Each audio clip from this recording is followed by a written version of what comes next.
Alright there, it's your old mate Yorkie here.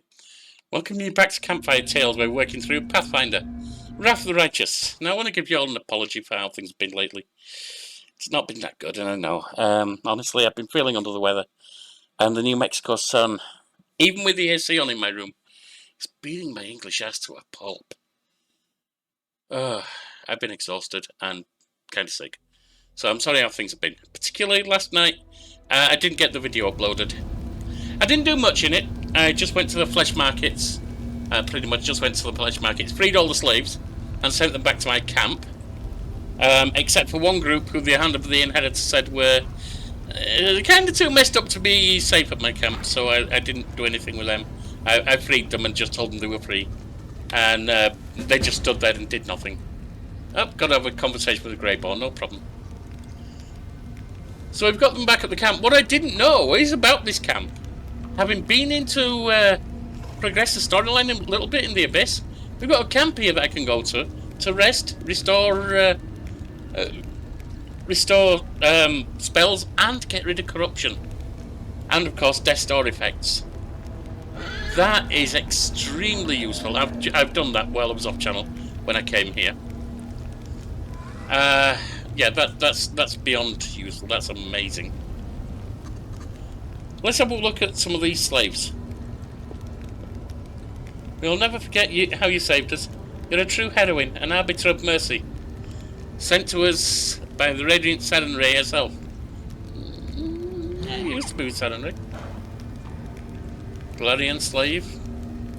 I'd rather die than go back to the demon's captivity.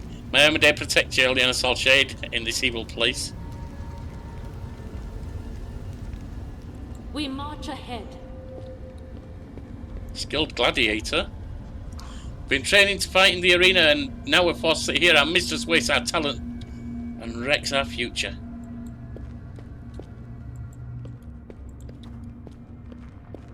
Our path leads on. Does Woolchief have anything to say? Not that's useful. So let's talk to Greyball. Greyball gives a sly smile as he lights his pipe. The excited glint in his eyes betrays his impatience to share some news with you. Finally can contain himself no longer. Interesting news has reached my ears, Eliana Salshade. There's been talk among the most disreputable citizens of Illusionera that someone is hiring the most vicious thugs and cutthroats to kill a certain Willidus. And a familiar name, isn't it? I strongly suspect this is the same Willidus who set me up during the assassination of Darazand. I'd call that a fortuitous coincidence. Remind me what you have against Willidus. I can't wait to have a few words with that fella. He contracted me to kill the Baelor Darazand and insisted that I use the magical dagger he gave me. It turned out to be defective. My target escaped, and even though I'd only postponed his death for a few days, it sullied my reputation. This means, of course, that Willidus will have to pay. Not yet sure how I'll collect that payment, in gold or on his life. How did you get the information? Greyball sounds offended. I'm an assassin. If I didn't know how to obtain rumours, I'd be out of work. I visited a few taverns including a place called Bad Luck.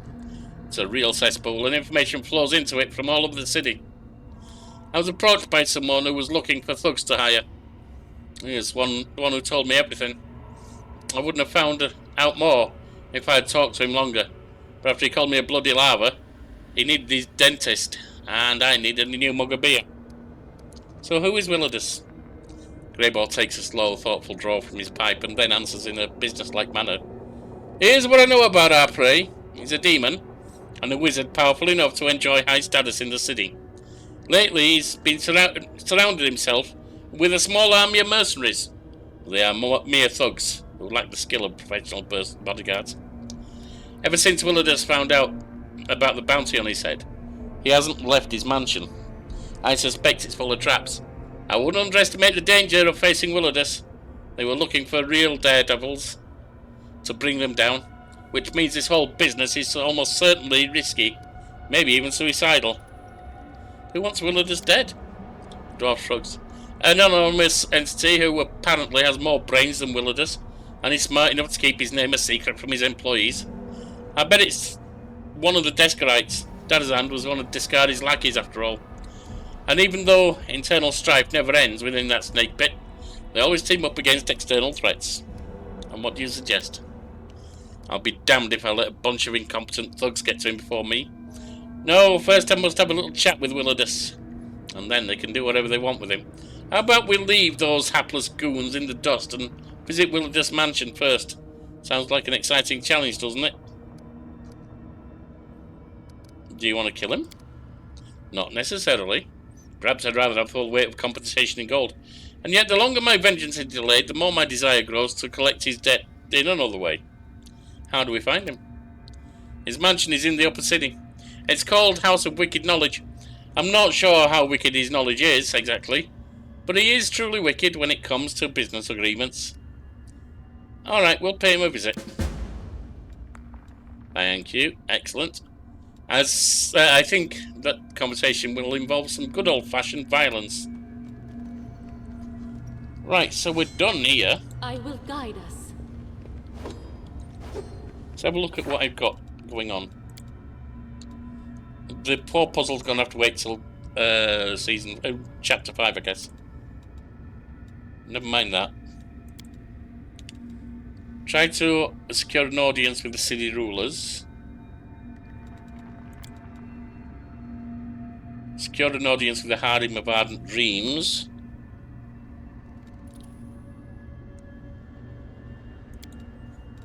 Become famous.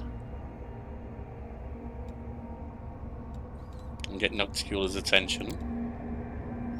Hire Succubi to entertain the arena champion.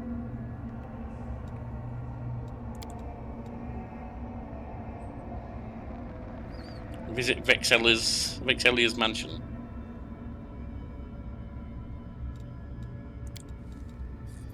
Arrange a meeting with Nocticula for Ember.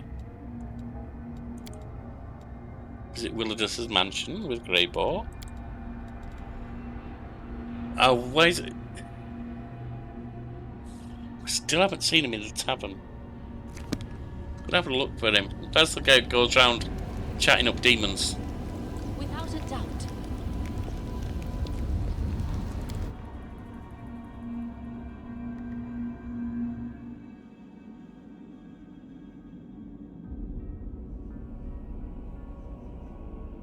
Oh, I shouldn't be going through here. That's right.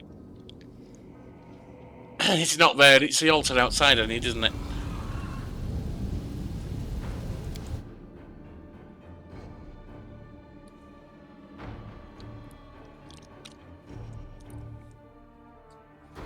But yeah, that's one of the things that's been annoying me about the Abyss is I didn't see anywhere to clear the corruption or death door effects.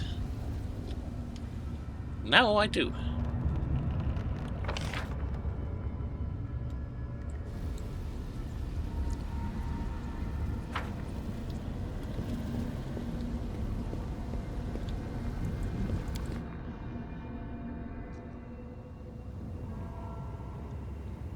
Forwards.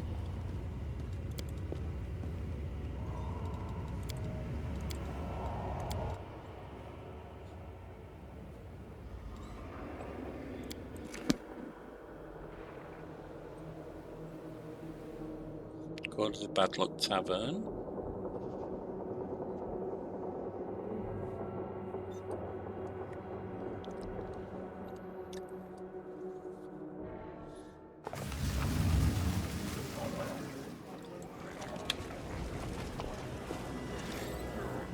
Oh, he spoke to Melara, who is basically a captain. Didn't seem to have anything. A good captain, apparently. Didn't seem to have anything to say to us, though. Red Mask also, nothing to say.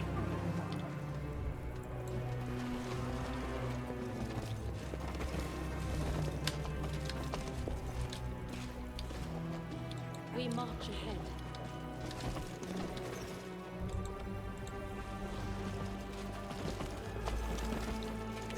Well, I haven't seen that guy.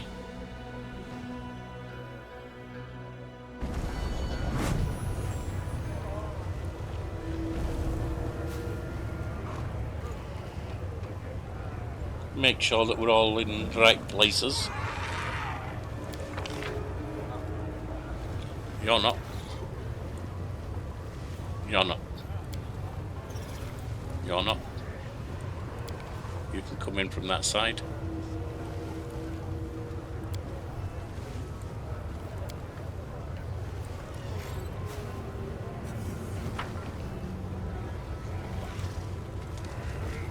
Our path leads on.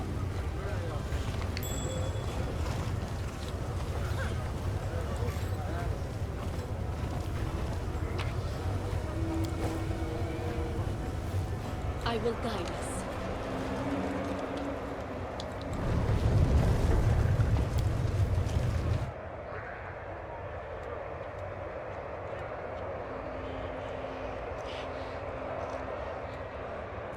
We had got up to a different area.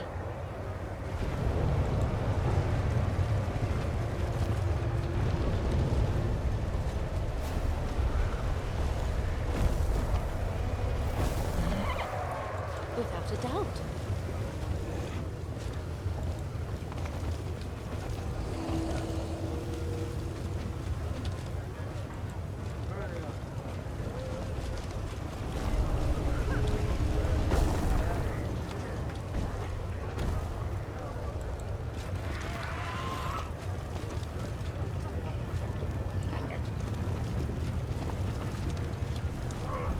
Where are we going? Forwards.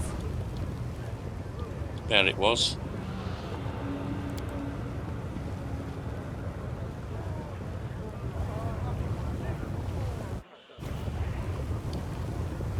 We march ahead.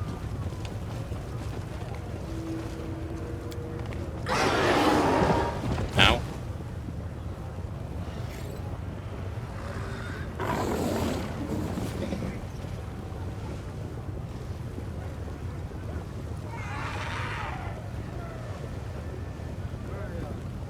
Only rolled a 7. Only need to roll a 10. It should happen just better than 1 in 2 chances.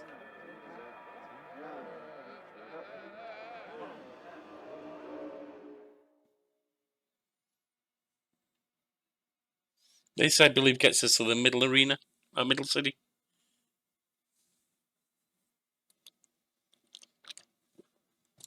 Which I think is where the harem is. I don't mind hiring some succubi for the Battle Bliss.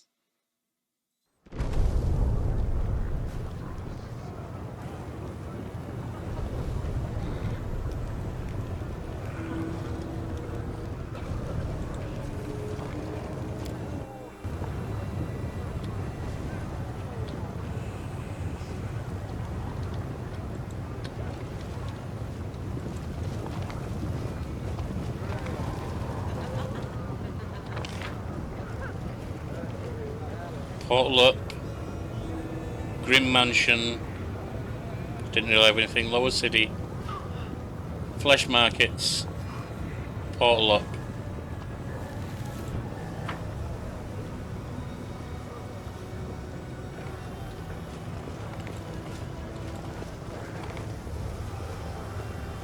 Our path leads on.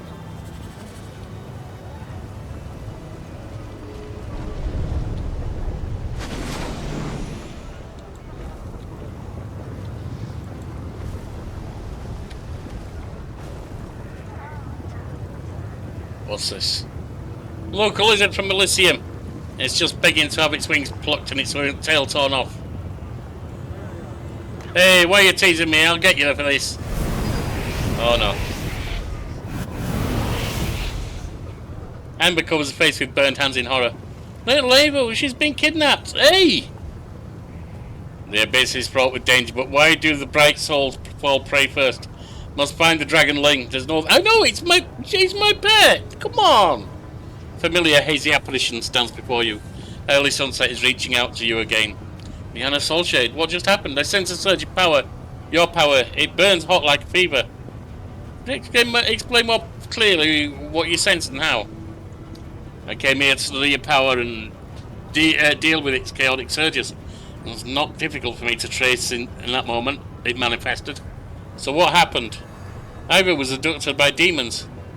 The dragon? Ah, now I understand. She is the thread tying you to Elysium, and she is inextricably linked to your power. Early Sunset is silent for a moment. Clearly. lost in thought. What an alarming situation. We need to speak as soon as possible. I'll wait for you at the former rift in the Midnight Fane. I will guide us.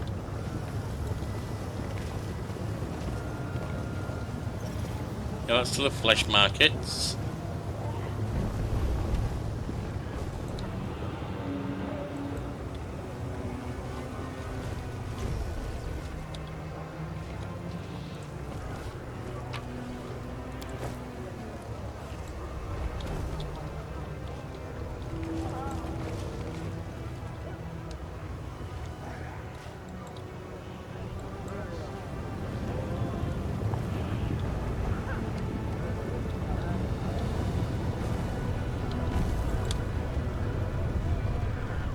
Is that a climbing area?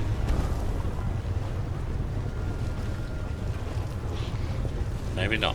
Forwards. Well, that's Grim Mansion. We've been in there. They didn't really have anything.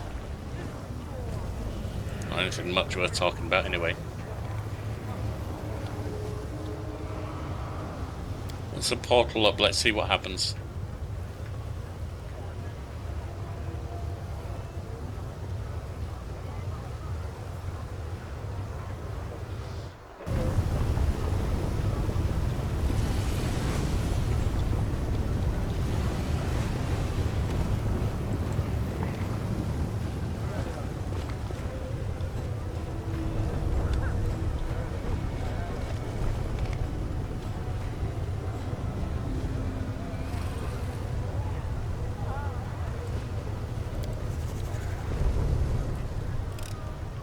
No challenge at all.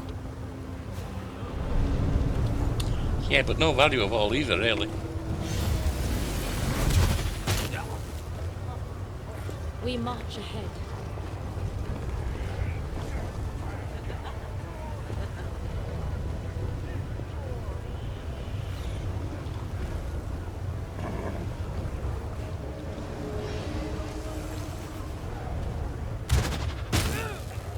For 10,000 delights. See a massive, beautifully decorated door. It appears impregnable. At eye level, an elegant inscription reads 10,000 delights. Small letters, another inscription reads, a gift from Velexia to the wonderful and Shivaro, the wonderful to Shivaro the beautiful. Examine it. The door looks solid and sturdy, but anything can be broken. The deceptively simple lock is likely enchanted. It would have been reckless of those put the door here not to protect it with magic. The door mocks you. You're probably wondering how to pick my lock. Well, don't bother, many have tried it before. But go on, I could do with a laugh. I mean, pick lock, it should work. Bluff? That would need 17. That would need 14. Hey, get away from me! What are you doing? Oh! You pervert, that's disgusting. The door finds you're poking around inside the lock extremely unpleasant, even painful. Finally, the lock clicks and the door says in a hurtful voice, you filthy beast.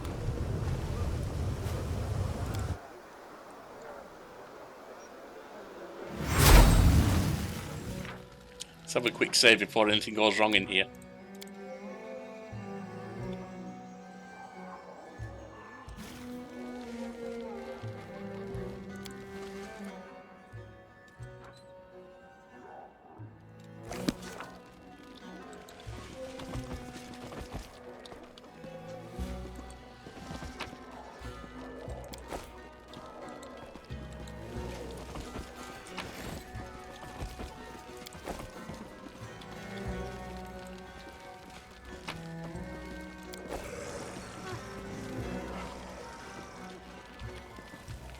Our path leads on.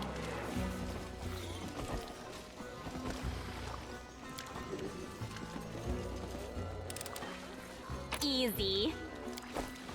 Who are you, Morbet?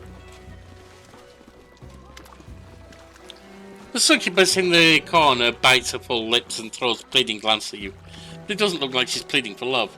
A demon guard stands nearby. You, my lady, are a martial look about you and my body.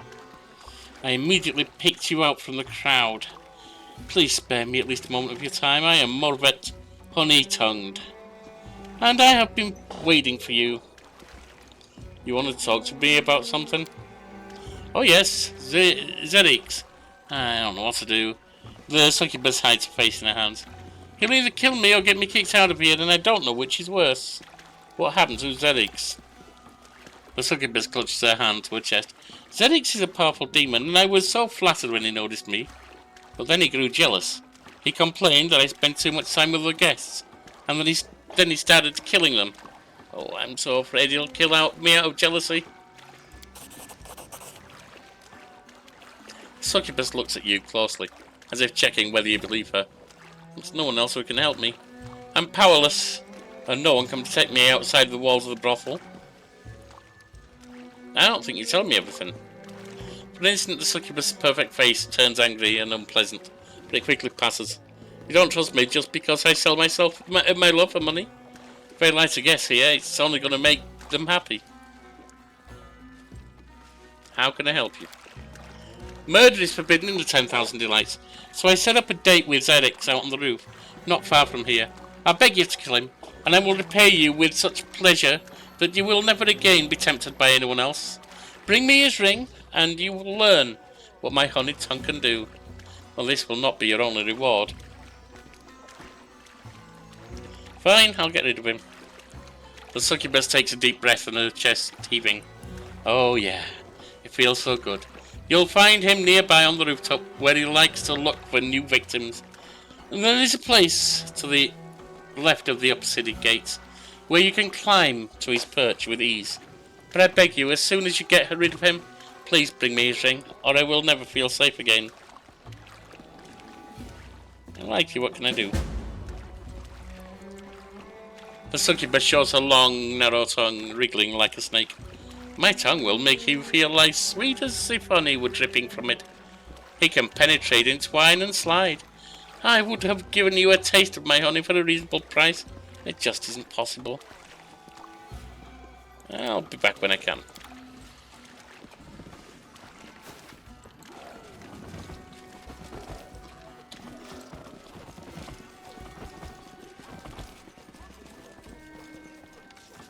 Let's get some... hang on, what are you lot doing back there?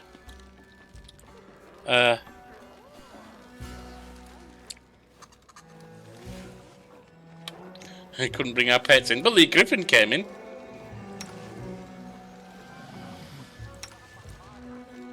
Let me help. Quick heal. Inimosi, Travis!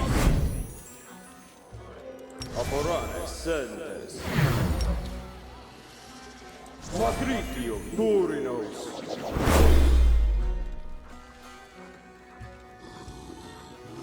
Amranda Gratior. Inimosi, Travisi. Inimosi, Travisi. Inimosi, Travisi. Soot is restless. Uh-huh. I wonder why. On you. Esmith, Axel, yes. On you. Esmith, Axel, yes. On me. Esmith, Axel, yes. Ane, U, Efna. Ane, U, Efna. Ane, U, Efna. Ane, U, Efna. Ane, U, Efna. Ane, U, Efna. The world is full of wonder. That on.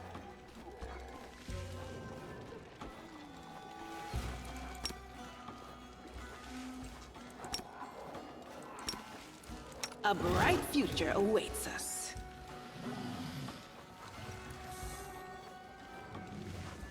Ona, Adayana, Ona, Adayana. Inimosi Travisi. I will see this through. Riti.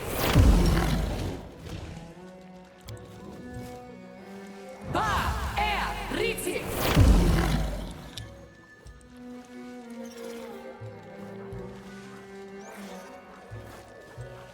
Pa, er, riti. Tjo, vosh, Don't know if I'm going to need protection from elements, so I'm not going to do that just now.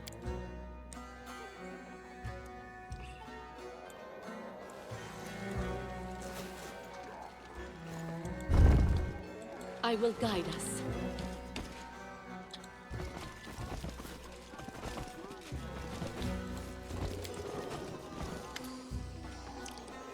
A large demon guard in chain collar stands by an inconspicuous door, toying with a miniature magic wand. He addresses you with a frown, though his voice is polite. Can I help you? It's behind this door.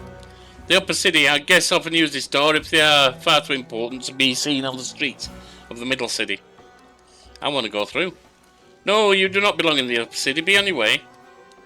If you won't let me pass, I'll treat you as Dresden's commander should treat a demon. If it's on the list of services, then talk to the madam. I'm not opposed to the idea, but if you were trying to intimidate me, it didn't work. I haven't the slightest idea where Dresden is, what commander it has, or what they do to demons. Magic toy you're holding is supposed to be some sort of weapon? Demon looks at the wand in disgust. Some weapon? This is a teleportation wand. Shivaro has grown concerned about her security recently. She said something had happened and we should expect unwanted guests. She ordered the guards to arm themselves with these things and toss any troublemakers into the street at the first sign of danger. Since then, I no longer take pleasure in my job. No more crushing heads, no more gutting. Who are these guests who've got Shivaro so scared, I wonder? There's a collar around your neck. It's none of your business. The collar clanks ominously and grows a little tighter. The demon gulps, frightened, and his tone becomes more polite. Call them politeness collars. Shivaro ordered all the guards to wear them. If we're rude to the guests, or allow them to break the rules, the collars start to tighten until we're decapitated. Well, that's the thing. We'll come back there sometime. At least we might do.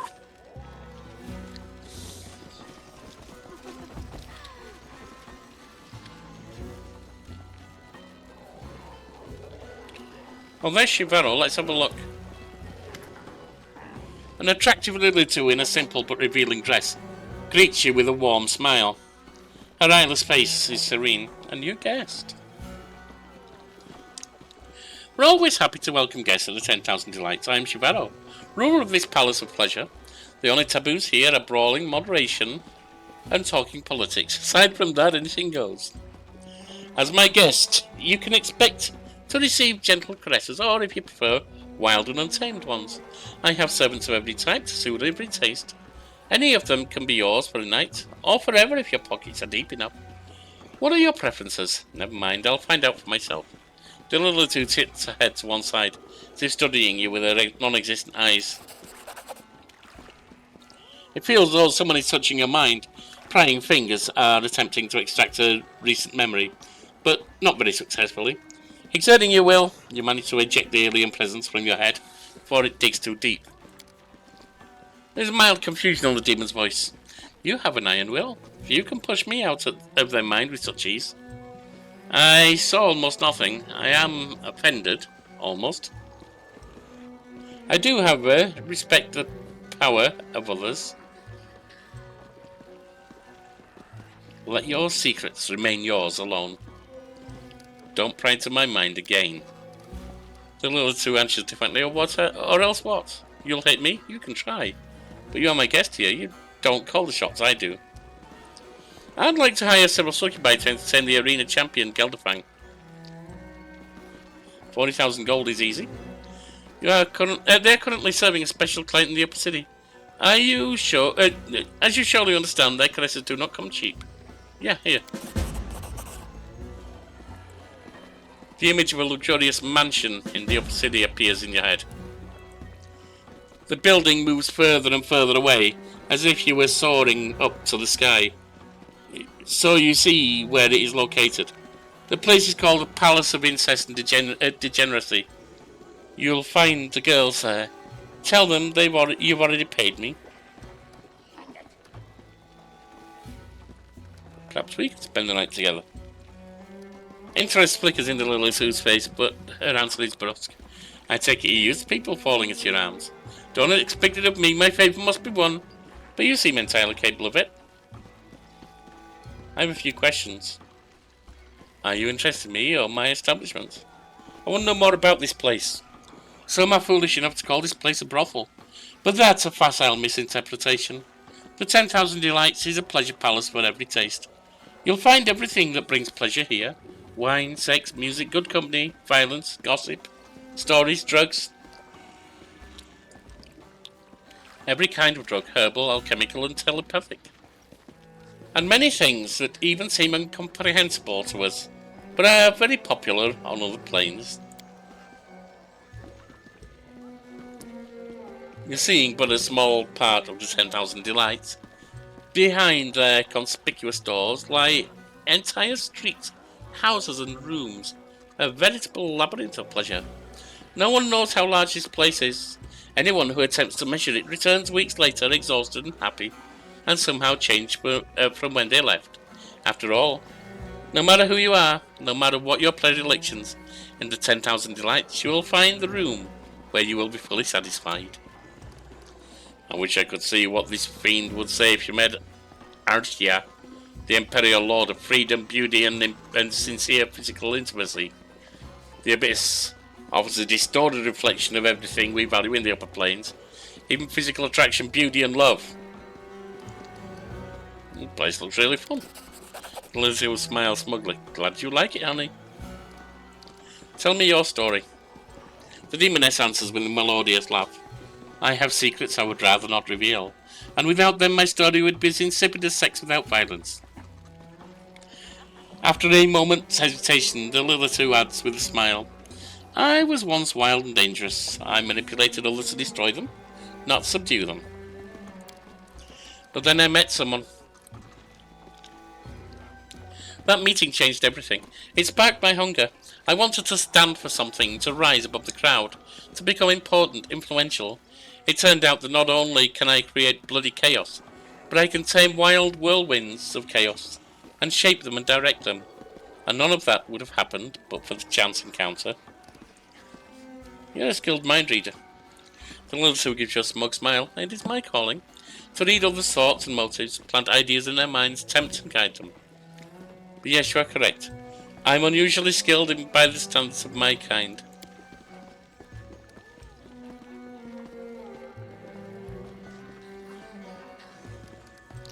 Well, Lilith who's of eyes? Have you heard the old saying, when Lilith who's of eyes? Because eyes are the windows of the soul, and no one can gaze into the soul of a Lilith who. Understand everything.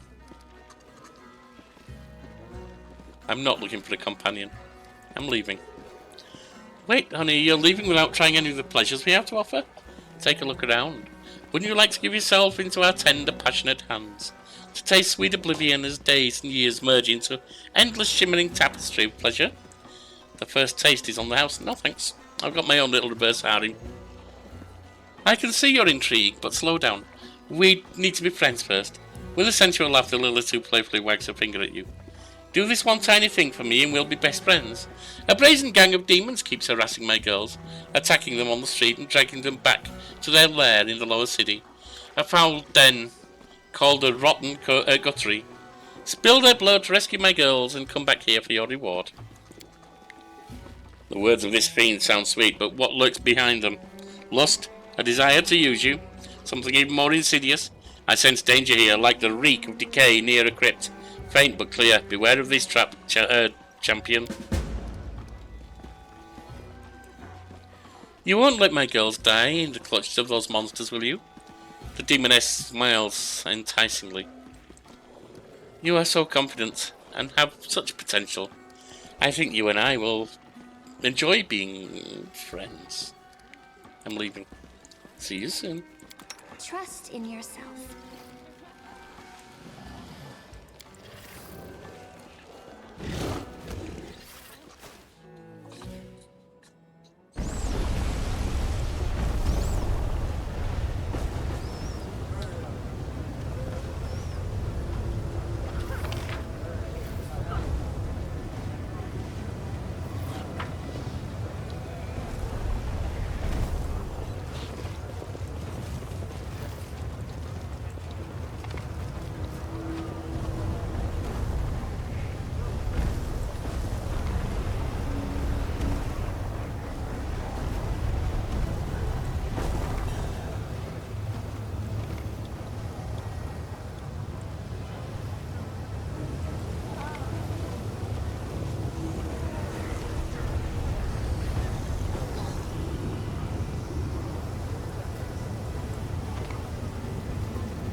Forwards.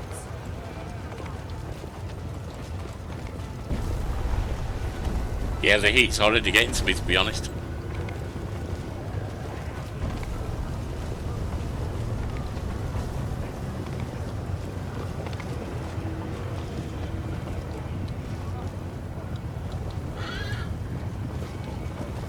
We march ahead. Can't get through there.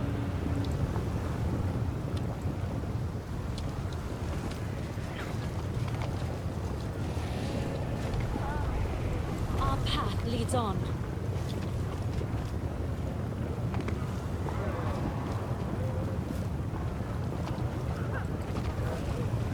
Nothing that way.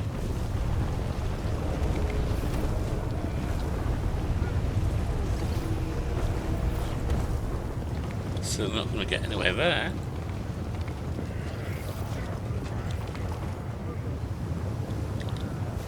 I will guide us.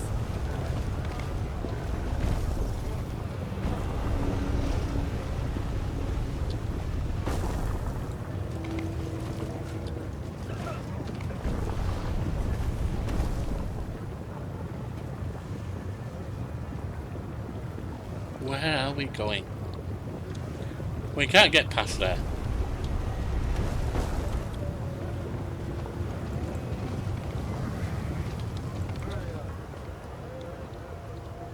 Can't get that way.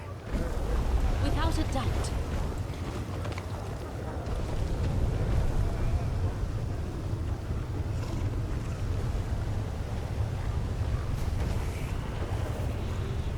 Alright, Forwards. try through here.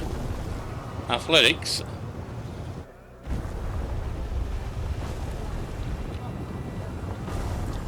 There you are. Friendship lasts forever.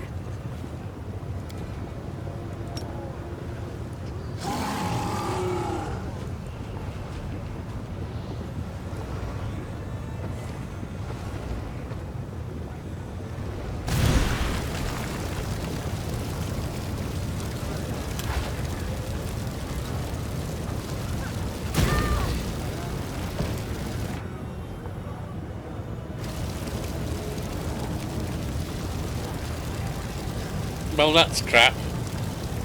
Should have burnt him, but it didn't.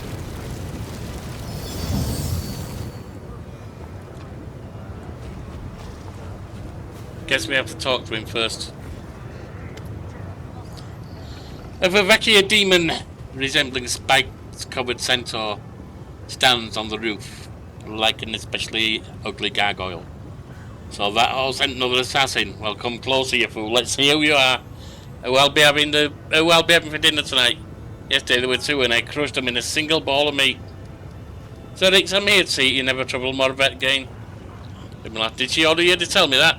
The same Moravet, who is as clingy as mud and won't stop chasing me. Well then, go on, attack. You're gonna remember. You're gonna be number. Well, I guess I lost count long ago. Moravet's chasing you. That's not what she told me. Do you believe everything Horse say? Not when they're hiding things. Go on now.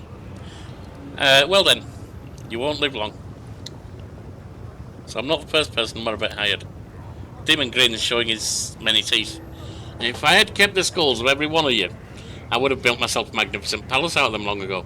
I picked that Moravet in a brothel once. She seemed sturdier than the others, but I didn't realise my strength could drive even a succubus insane. The wench decided we were meant for each other.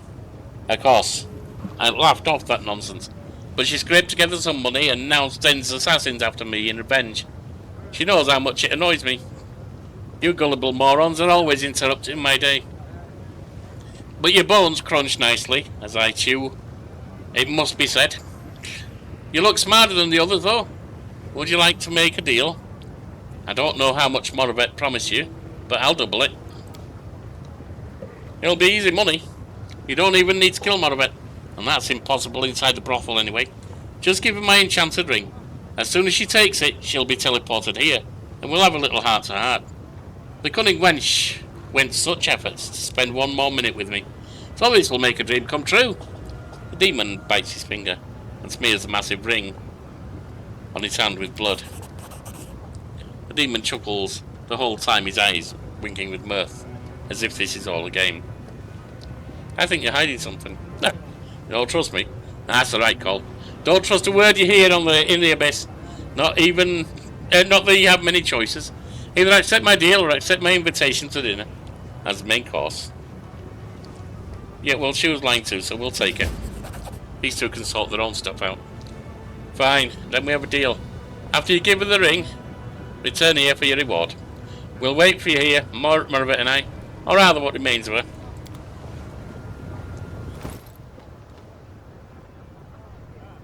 Ooh, I only need 32,000 for another level.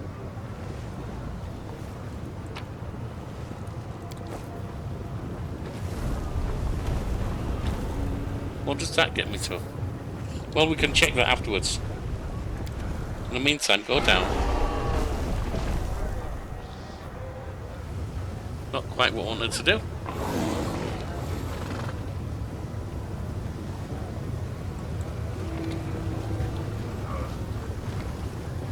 Not portal down.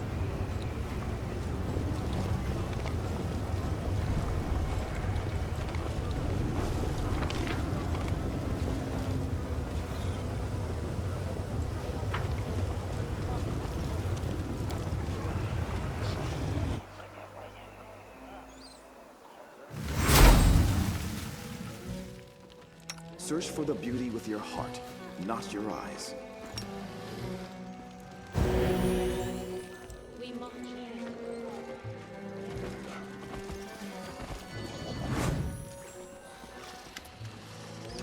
The succubus stands in the same corner where you left her, and she doesn't seem to be interested in the other guests.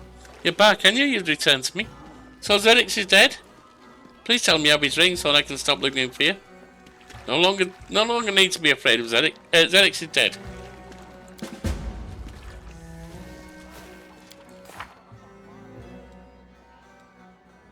Send Moravit to Zerix. There she goes. I will go back to claim a reward or whatever.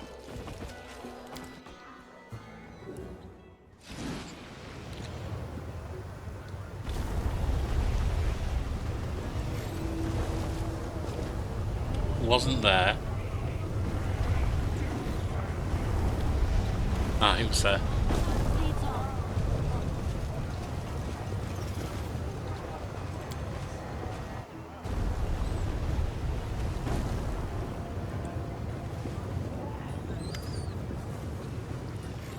Moravit is sitting on the roof next to Zerix, alive and well. Giving her your ring, that was a stroke of genius. I thought I'd have to flee through the back alleys like last time. When she came in, I was sure I was about to die. It was so exhilarating. Oh, Zerix. Zerix looks completely satisfied and his scales gleam. Yeah, honey tongue. I noticed you were especially fast tonight. Yeah, an interesting assassin this time, eh? Moravit noticed you. Here she comes. Come here, sweetheart. We'll give you a generous reward. They're together as a pair. Come on, don't be shy. We're not going to hurt you. We're pleased with you. You played the game really well. Why is Moravit still alive? There's nothing sweeter than playing games of life and death. When I think of Zerix tearing apart yet another greedy idiot I've sent his way, The succubus closed her eyes and slowly traced her fingers over her breast and stomach. Just imagining it sends flames licking through my body. If only you knew how difficult it is to find a good partner. Everyone is so worried about their miserable lives. No one really understands how sweet it is to look death in the eye. And you still live. We succubi are always ready to please, but with desire that flares when a cold blade touches your throat. Only Zerix understands what I'm talking about. Yeah, well, my wife reads Darker Megaverse, so you're not thrilling me. You're not surprising me at all, love. Oh, I understand. We Vivecchia are powerful demons. Few dare to attack us openly. What kind of life is that for a warrior? And Moravit could fool a paladin. She knows I'd love to flex my muscles and sharpen my teeth on the armour of strong but gullible fools. How many people like me have you tricked? The succubus starts counting the things. 1, 2, 3, 10, 15. Then there's those I sent him. Do we count them as 1 or 2? Demon rubs his chin. 30? No, I made more of it a goblet out of the 30th skull. Remember it clearly. More came after that. I think there would be enough bones to build a throne by now. Ah, you two really know how to have a good time. Ah, but life is boring without entertainment, even for demons. One day one of us will lose this game, but that day will not come soon. The succubus smiles coquettishly. I knew you would understand. Besides, the prizes in this game are good, and you get a reward no matter the outcome, and we get to enjoy one another. And if Zerix falls, I'll be the one who defeated a powerful demon without lifting a finger. Demon bursts into laughter. Dream on. If I fall, it won't go well for you either. I promise you that. The succubus stares at the demon for a long time, licking her lips and breathing heavily. Oh, Zerix, you're kindling that fire in me again. Did everything you asked, so which one of you is going to pay me? 30,000. The demon grins, showing his fangs. Tonight, I'm paying for both of us. You've managed to entertain me as well as my Moravet. That's almost 10,000 from that, around 10,000. The succubus winks. Why should I pay you? We agreed you killed Zerix, but he's still alive, as you can see. By the way, if you talk to the madam, we can meet again. I'll charge you half the usual price. Crazy! Let's save before I try and climb that. You know my viewpoint on repeatedly trying to do things like this. That's not part of gaming. That's just luck, pure luck.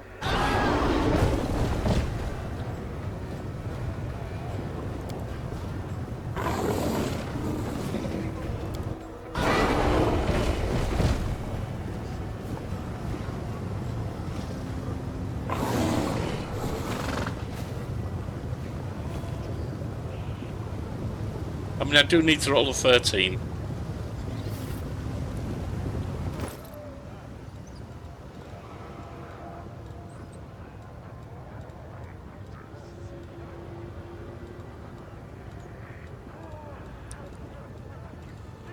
Bum bum bum bum bum bum bum.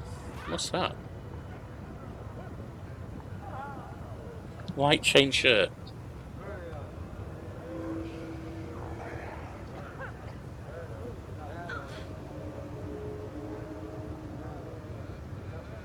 Yeah, it's not all that relevant.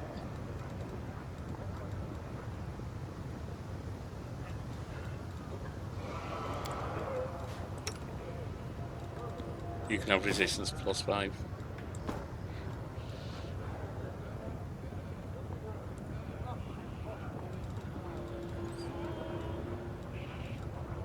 What's that?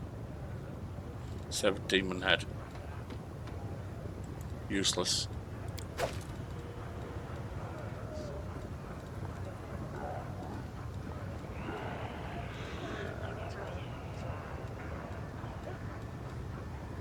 What? Oh, that's a mask.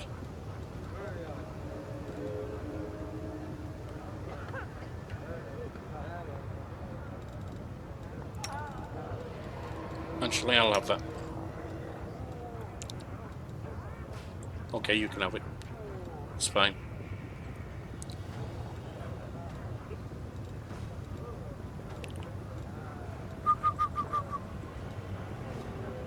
What else?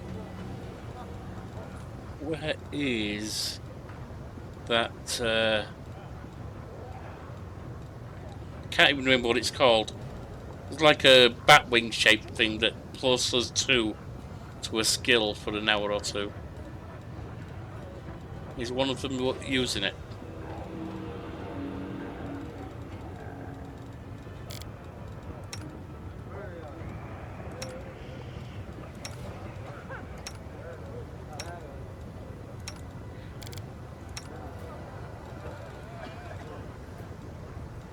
Well, if I'm not finding it, I'm not finding it.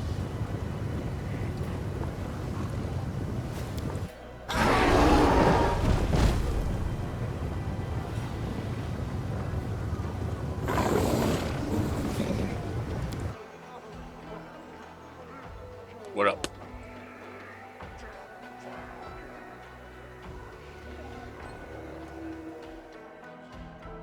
We're up.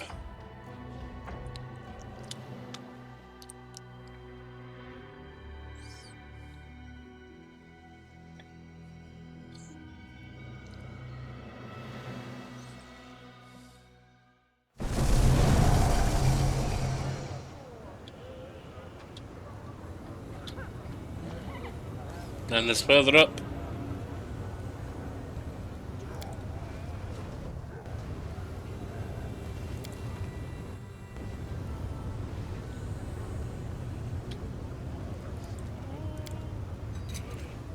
Easy. What's that? New helmet.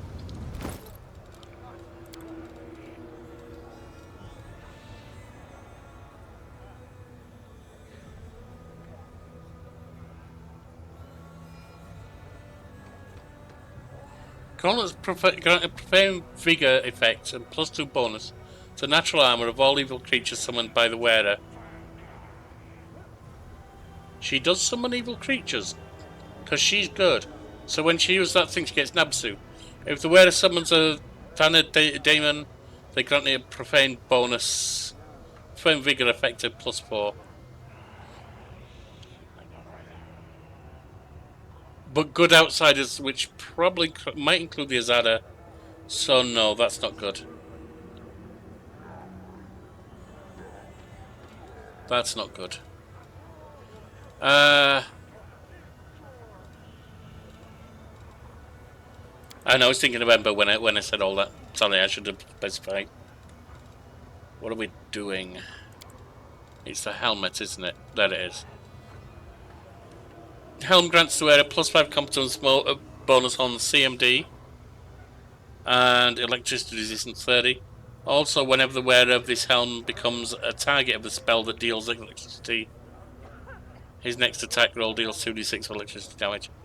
It's not bad, but who's actually using CMD? I don't think any of them are.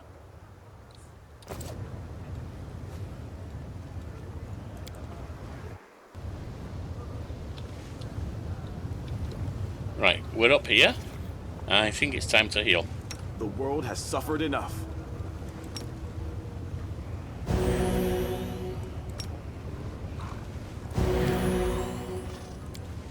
Oh, I was going to say, where's Ivo? Yeah, Ivo's been captured, fool.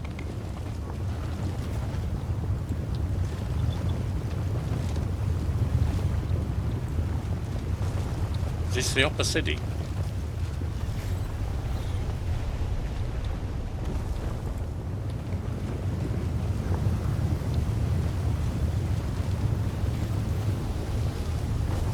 There's a portal down. The hell was that? Now we're up, I want to save.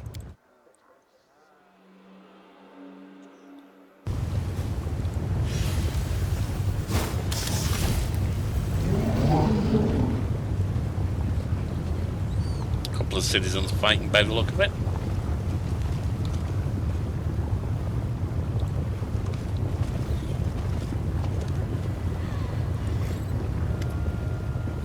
Rumour has it that you convinced Minago to betray Baphomet, and now she's plotting against the former allies. You're a cunning one, aren't you? I want to go through. How did you even get in here? Come on, back to the slums with you. Scurry back to Earth Rat's nest. On my way. The demon replied with a bout of genuine laughter. Well said, you'll feel right at home in illusion here. Ah, spirit, don't let anyone walk all over you, but if I hear anything like that from you again, I'll cut off your nose. See, who do you think I am? The demon gives you an appraising look. Nobody. You may have been bigger deal in your world, but this is the abyss. If I haven't heard of you, then you're not famous enough to be of note. And if you keep bothering me, you will become my lunch. Yummy, yummy, yummy. Lunch. The demon adds, grinning. I know a great way to cook Asimars, stewing them with their own blood. Want to know more about the city? Oh, these outsiders not securely come out. Nah, I'm not gonna. Anyway, a quick guide will keep you alive in yep. At all times, no matter what you need to remember 3 things: who rules the land, what they're forbidden to do, and you can draw your weapon against, who you can draw your weapon against, and who you want to avoid. Who runs the city? That's, yeah, of course, we know that. I probably shouldn't skip through it like that. I see. But I don't think he's going to tell me anything I haven't heard, that's the thing. What's that? Stones in the wall are oddly shaped. They seem to be made of body parts of demons who have been petrified. Okay. Freaky. I will guide us.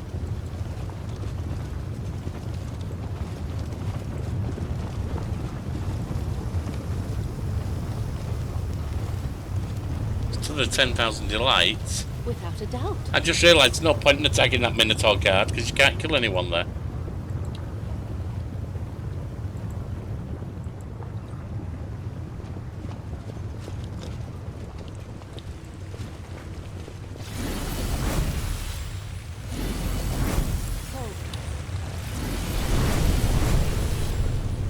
This may be the upper city. To Rapture for the We Rapture. march ahead. Let's have a look around first. What's this? This tree is growing straight out of the lava, apparently with no trouble at all. Then again, it's clearly no ordinary tree. Blood oozes from scratching its bark, and the buds on its branches reek of rotten meat. Ew.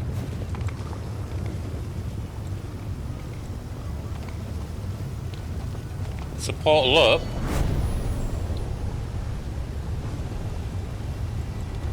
Our path leads on. Lava flows in the fountain through a specially crafted magical portal.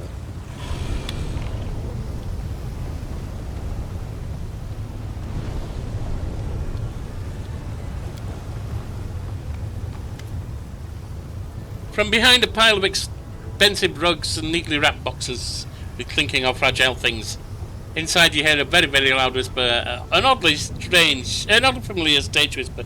Grandma Gretel, my horn is falling off. Calm down, let me fix it. Alright. Whose foot did I just step on? And whose chest spikes keep catching on my fake tail?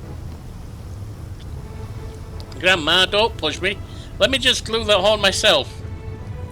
Soldier's expression lightens, casting off the tired despondency of a man occupied day and night with unpleasant but important work. The cleric smiles broadly, and it's good, pure and kindly smile that you often saw on his face back in Glorian, and so rarely here in the Abyss. Grandma Gretlin, what are you folks doing here? Oh my dear, this can't be real, but I think I just heard the commander's voice. Sounds crazy, but for the sake of argument, let's just say it isn't my imagination. Let's say that we truly, through some miracle, met the commander in the middle of the Abyss. Well, in that highly unlikely scenario, I would answer her that we, being true artists, sought inspiration and material in the most suitable places. We already spent a great deal of time among the Crusaders. Now let us turn our efforts to the other half of the characters in our play, the demons. That is why our imaginary friend, Commander, we are sitting in the middle of the Abyss, covered in thick layers of makeup, wearing fake horns and tails. To blend in with the locals, you see. This is a true challenge for an actor, to play a demon so well that even real demons don't suspect a thing. After all, it worked perfectly well when I pretended to be the Hell Knight's paralictor and showed up at their camp for an unscheduled inspection. Oh, how they all ran and dashed out. In the end, I ordered them to dig a trench in the shape of a fig. Ow, Grandma! Why are you stepping on my foot again?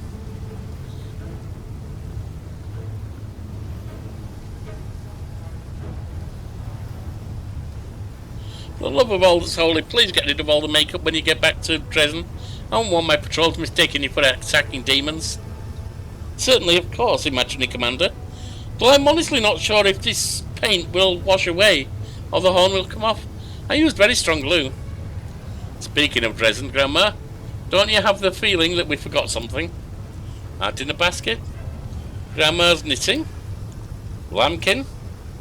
Lambkin is in the room with the dinner basket and my knitting is sitting on top of it. This is terrible, my dear. We have to go back. And off they go. Let's see what that door leads to, shall we?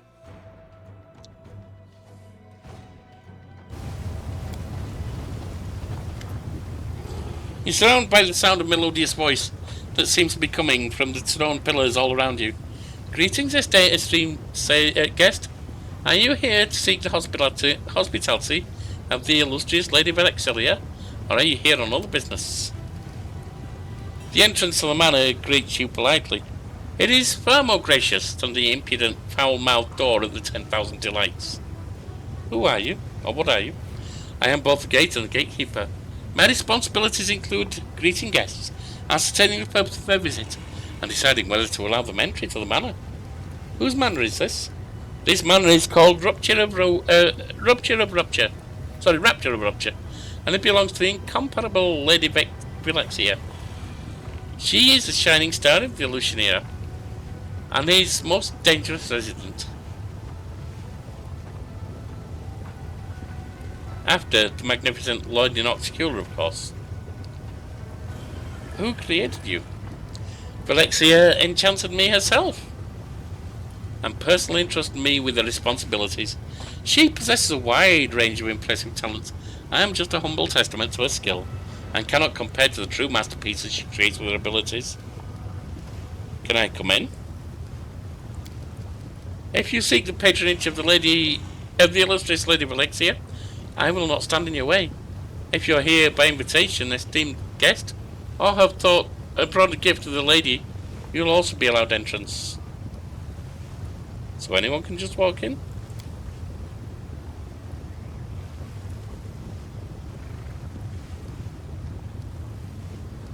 Alright. Seek Valexia's patronage. Welcome to the Rapture of Rupture, esteemed lady. Lady Vilexia will be notified of your arrival right away. See if we can get anywhere with her, because she could get seen Inoxicula as well.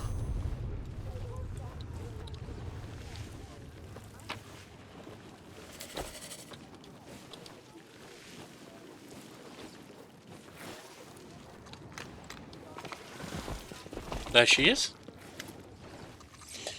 The demon that comes to greet you has blonde hair and is wearing a modest but elegant dress. She seems surprisingly friendly. Her soft voice and impeccable manners seem out of place in a city where extreme passions and boundless indulgence prevail over temperance and moderation. A new guest has arrived. How exciting! A mortal from Galarian, if my eyes do not deceive me. What brings you to my manor? This is all very intriguing.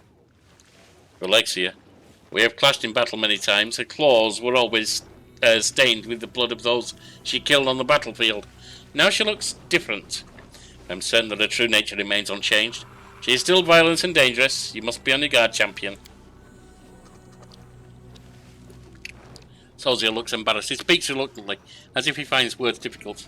I am sure the heart that beats within your chest is wicked and merciless, but my goddess demands that I am sincere when I see true beauty, though I dread to ask how many lives such beauty has taken. Such a compliment. Sudden and unsophisticated, yet surprisingly delightful. I never thought that words of admiration from a mortal could touch my heart, but it seems that praise from a cleric of Shellin can make even a succubus feel flattered. Everyone talks a lot about you here in Illusioneera. Who are you? Vilexia laughs softly. Ah, how refreshingly direct. Well, let me tell you a little about myself. My name is Lady Vilexia, but it is common for others to add a few epithets before my name. Often something like magnificent or illustrious. I hold my considerable influence over the upper city. You could even call it my little queendom. I am the foremost member of the city's elite, and all the aristocrats in Illusioneera acknowledge me as their de facto leader. You might be under the misconception that the city is ruled by Chimera, but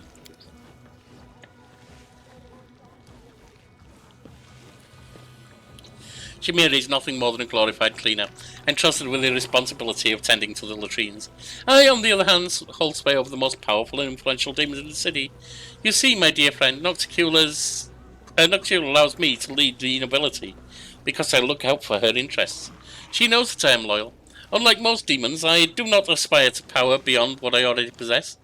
I would never stage a coup against Our Lady in Shadow, nor would I ever use my position in society to support anyone else in such a foolish endeavour. I seek your patronage, magnificent Velixia. Velixia shows off, another couple of thousand.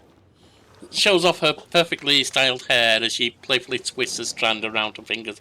A gladiator warrior who seeks the patronage of a demon from the upper city. And you're a crusader nonetheless. Ah, this is most intriguing. You're a curious creature indeed, and I would be very interested to learn more about you. There's no need to bother with titles. You can simply call me Velixia. And you are? Don't put your trust in the words, champion. Valexia's temper is like the wind that blows across Ishia. It changes constantly, and bodes poorly for us, no matter what direction it turns. You must watch her as vigilantly as a skilled sailor. Watch the horizon. My name will remain a secret. Alexia claps her hands in delight. Let's remain like that. You would prefer to remain incognito? A mystery knight, isn't that what you'd be called on Galarian? How absolutely charming! Well, my mysterious new friend, I have a proposal for you.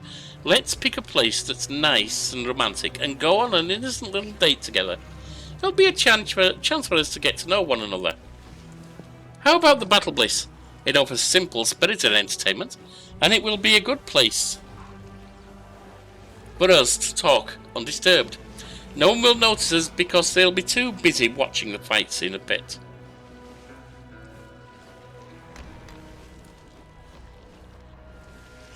We can have a nice conversation and learn more about one another. I'll be waiting for you at the arena. I hope you'll accept my invitation. I will be very disappointed if you deny me the pleasure of your company. I'll have to go. Alright, so she's going to the arena.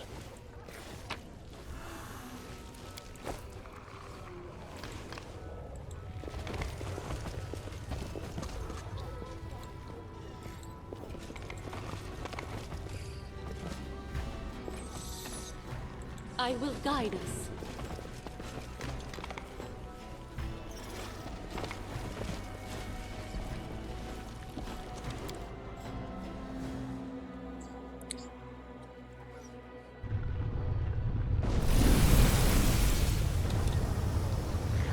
Without a doubt. Let's take the portal up now.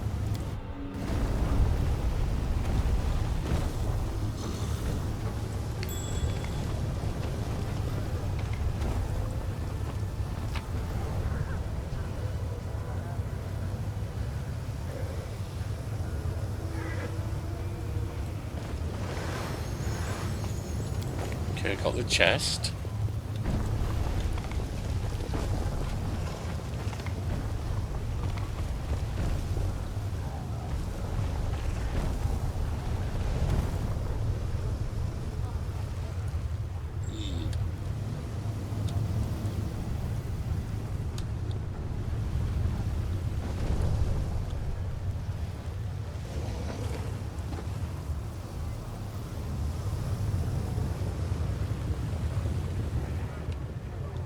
Alright, yeah, the heat is beginning to wear down. I'm going to take a break shortly. Sorry for that little zoom off into nowhere.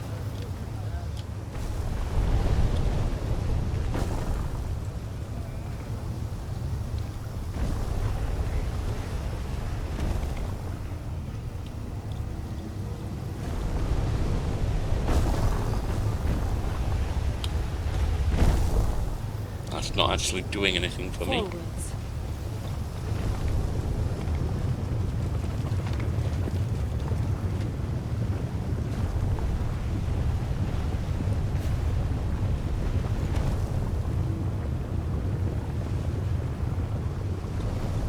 Okay. I am March ahead. really kind of flagging at this point, so I probably should think about quitting for now.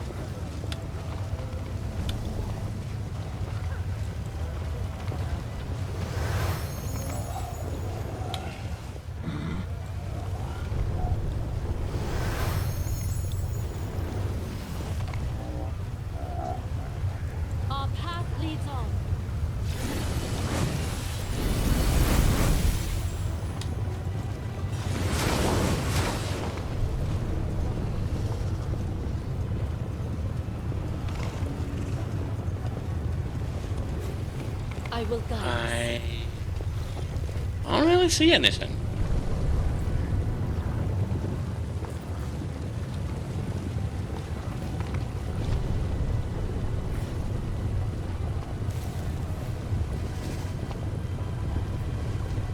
No named ones there.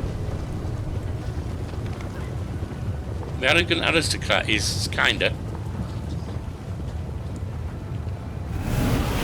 Your master fails.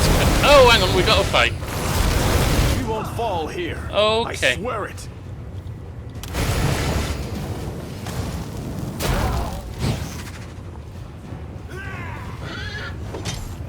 Ow. They all get a jump on us. Not good. Not good, not good, not good!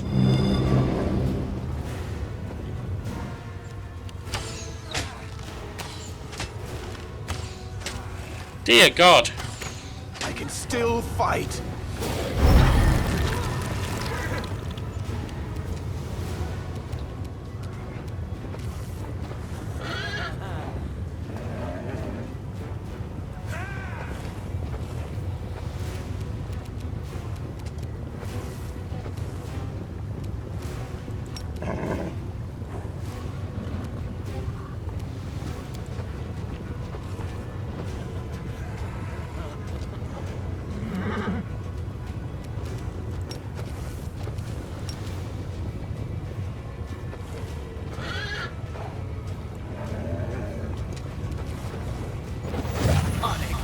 Not good.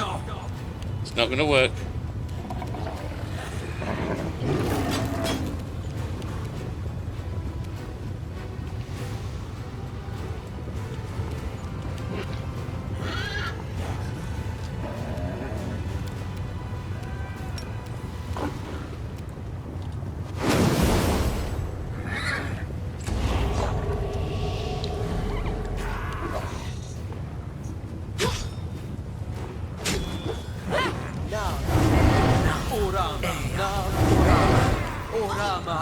I need your assistance.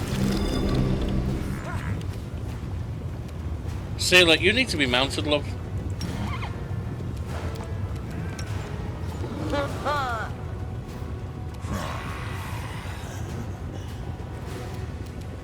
Let's get speed on. used in other ways.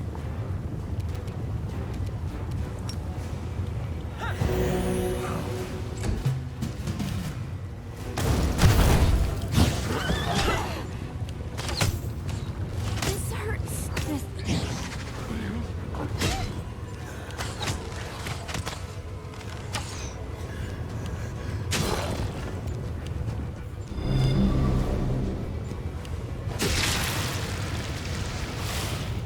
Okay.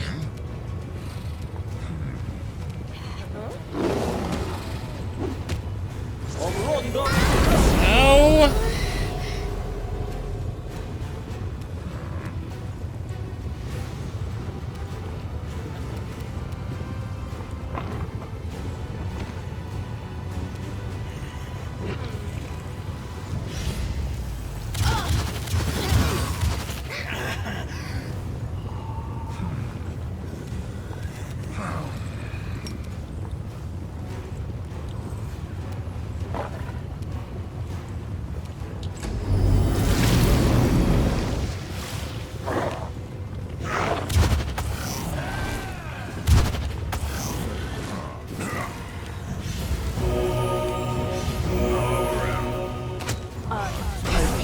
I can push through this. Damn you!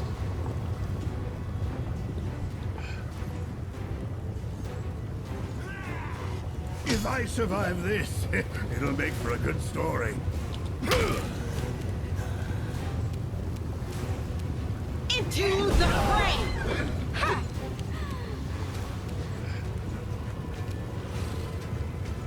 Uh.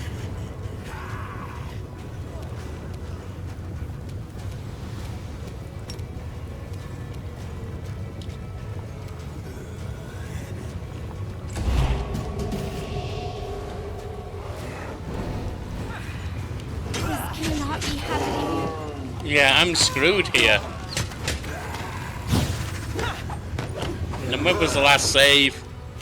God, I think it was ages ago.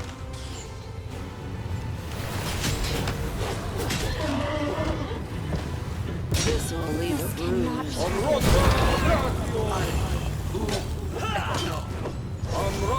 Yeah, this, I can't survive this like this. I need to have fire on. God.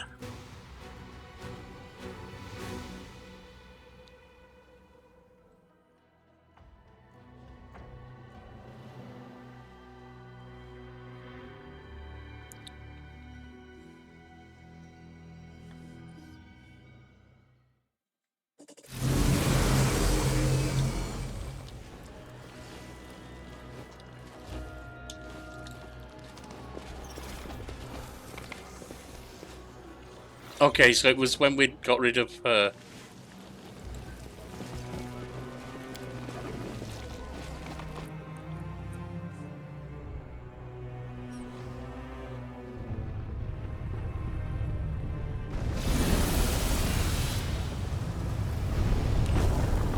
Which isn't actually too far back.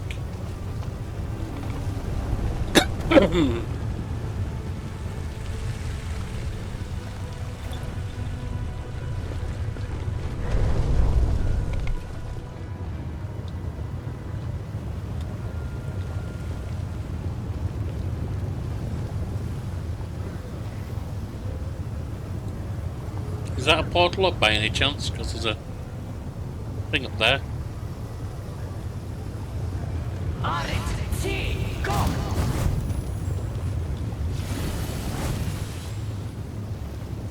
It's a portal down. Oh, hang on, it's round the back.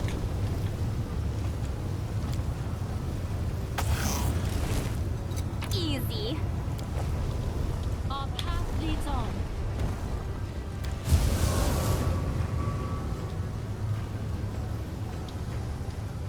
That's to go down.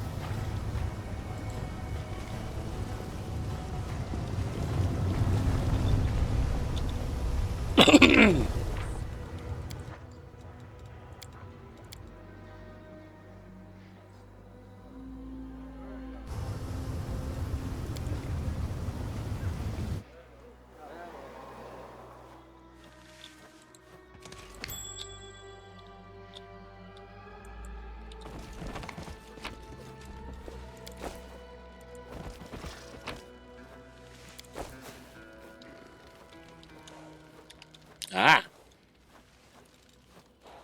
Is there trouble? So exciting! No challenge at all.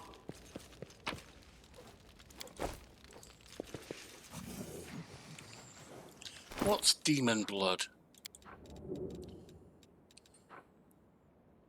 That's just a light crossbow. I mean, Aliana could use it. +4 undead, Bane, light crossbow allows us wheel to cast healing spells, so they have the reach spell feat. Yeah, I don't really need that. Without a doubt.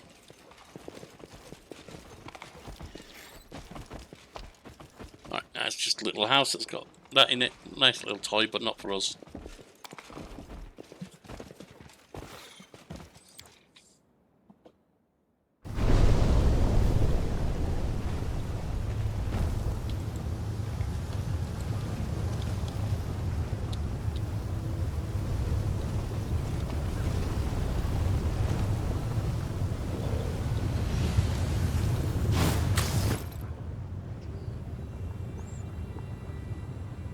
So 16,000 left.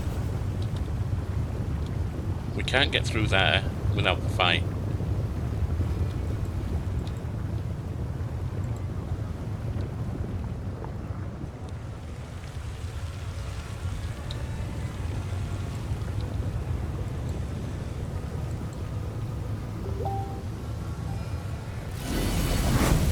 Right. Portal up.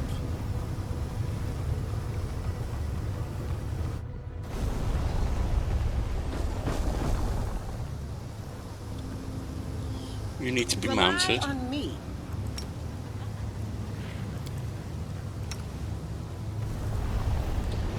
We march ahead.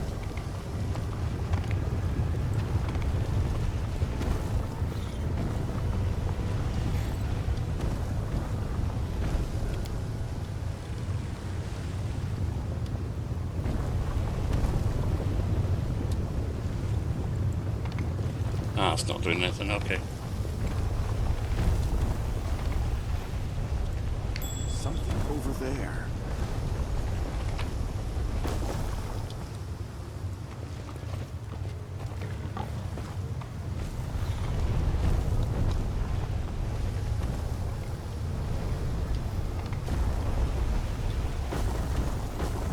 There's a portal back down.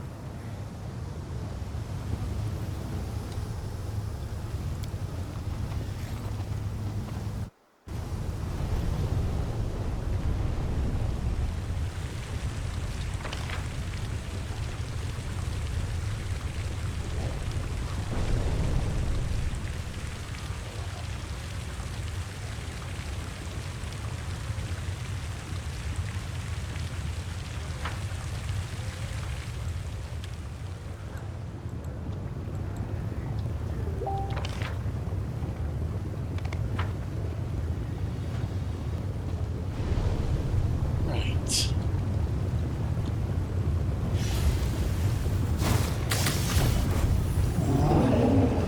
What are you two up to?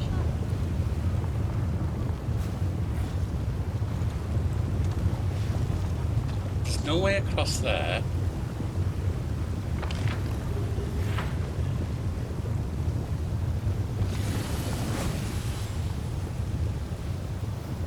There's a thing back here. Or I thought there was. Maybe I'm wrong.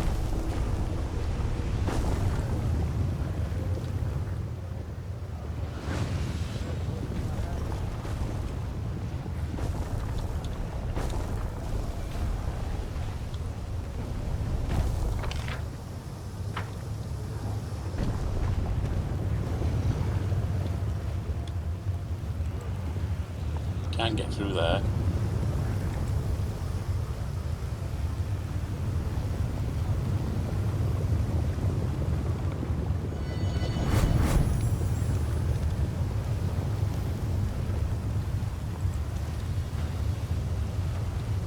I'm not going that way, am I?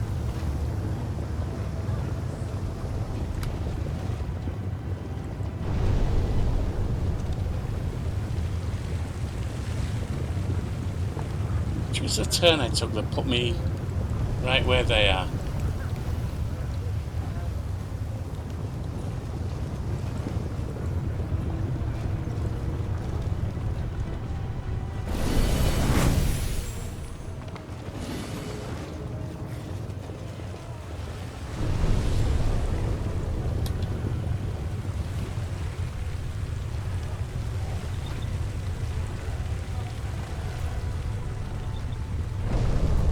Forwards.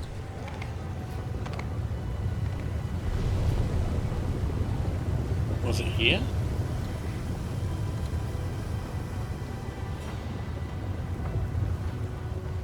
No.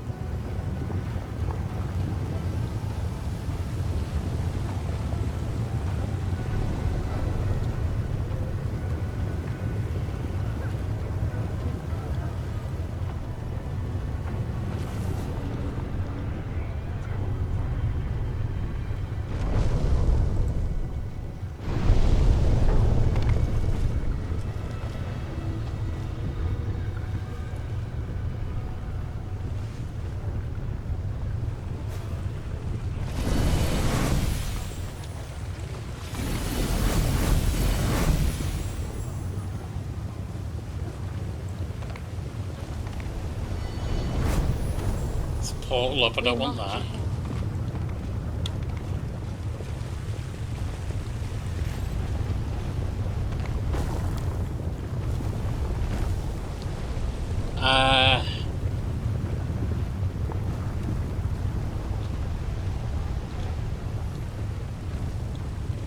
That's her mansion. Now she's gone over to the other place to meet us. Battle Bliss. We can even find somewhere to teleport. I can go to Battle Bliss.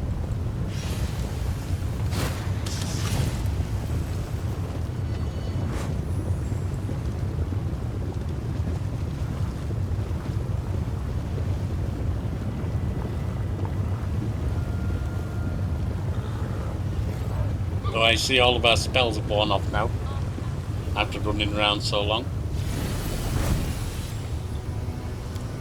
Portal down.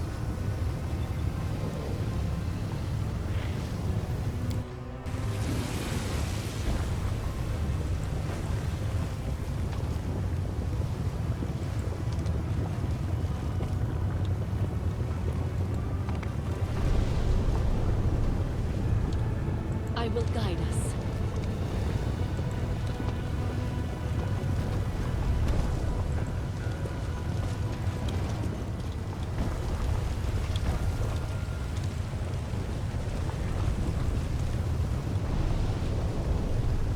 Without a doubt.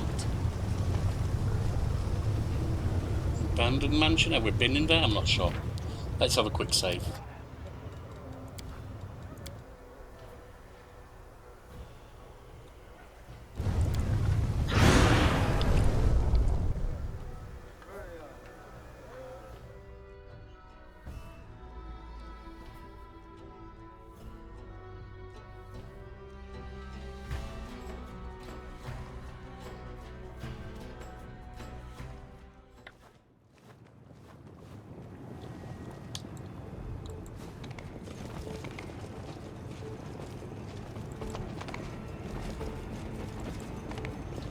Forwards.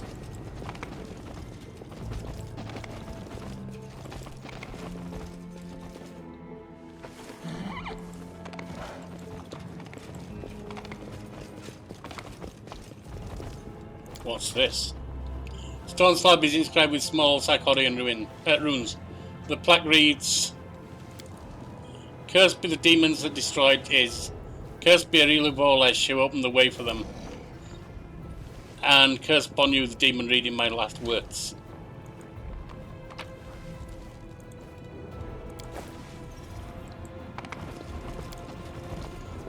Statue of a mummified Marilis is embellished with intricate details. She is almost looks like she is about to move. She might be about to move.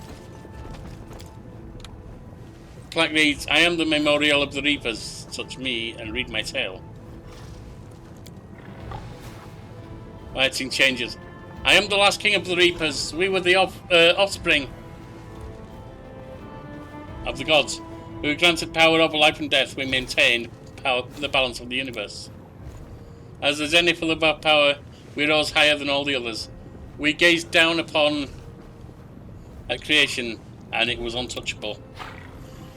But the other races united in opposition to our purpose. They attacked from all sides and slaughtered us until none was left.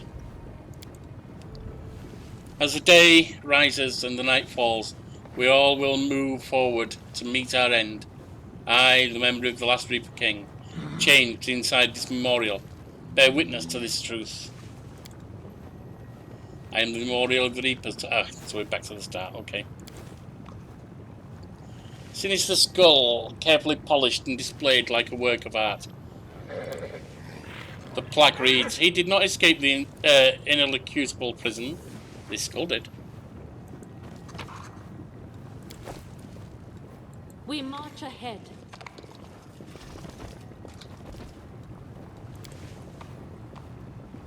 Fine statue of exquisite workmanship worthy of decorating the courtyard of a king's castle.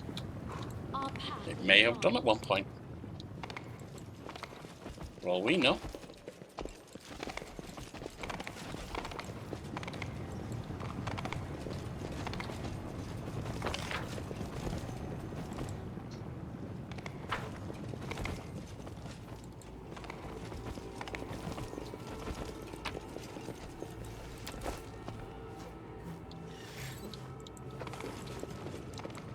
I will guide us. I'll leave a The bruise a little more. Yeah, it's hooked. The goddess protects us. Aborane sentes.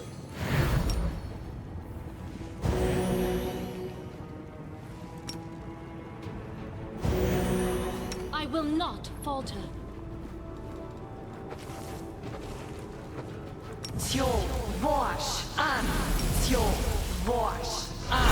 Without a doubt.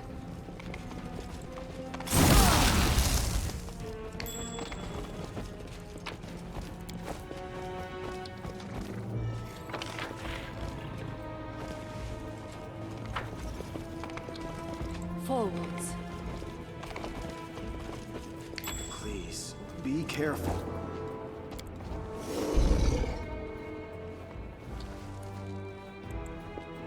Get cheap loot here. And really cheap. It's not really meaningful at all, is it?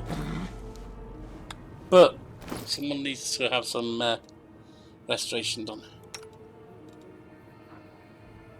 I thought they did.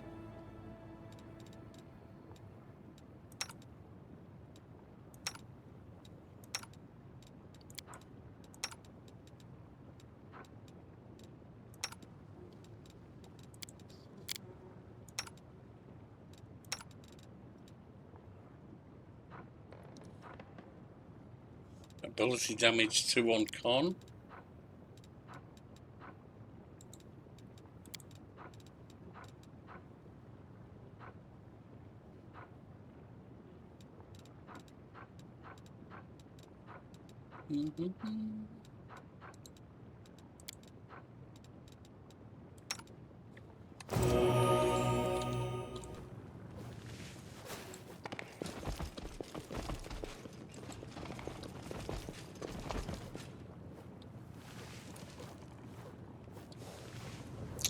Alright.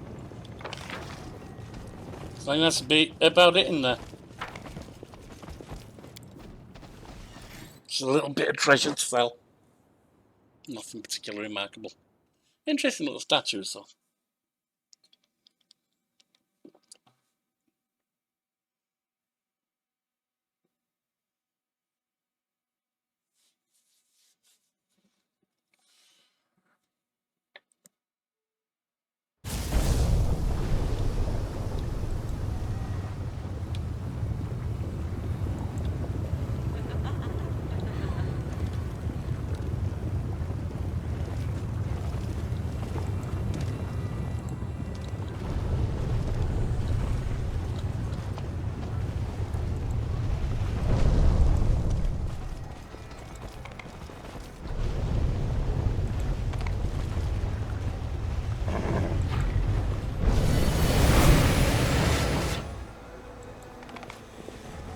Our path leads on.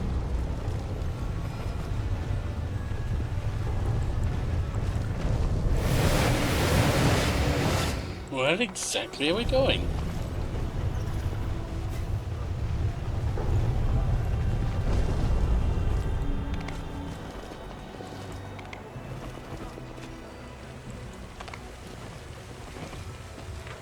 I'm going to save because I'm getting worried about this thing.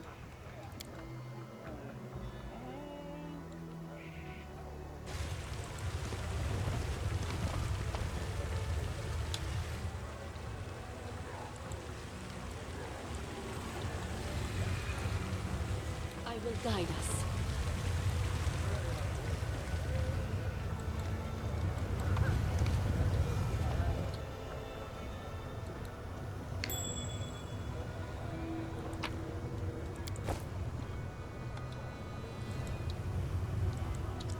Spot his hidden treasure, but nothing meaningful.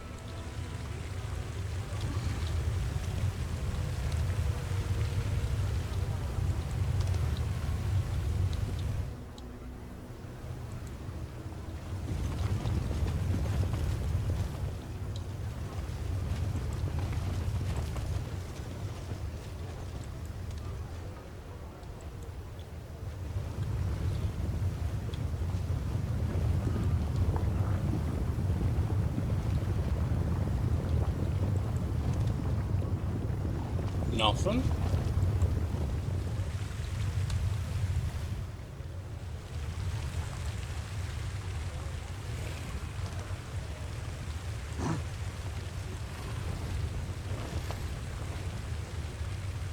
Nope, can't get through there, and it's not changing at all.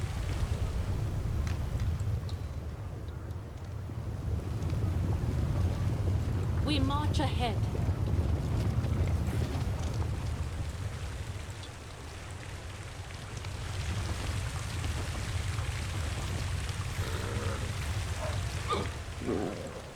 What else?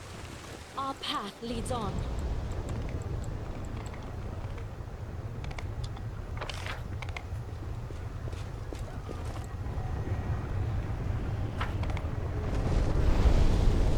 Can't get anywhere there.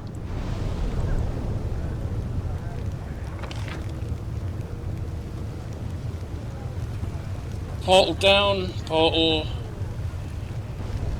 up.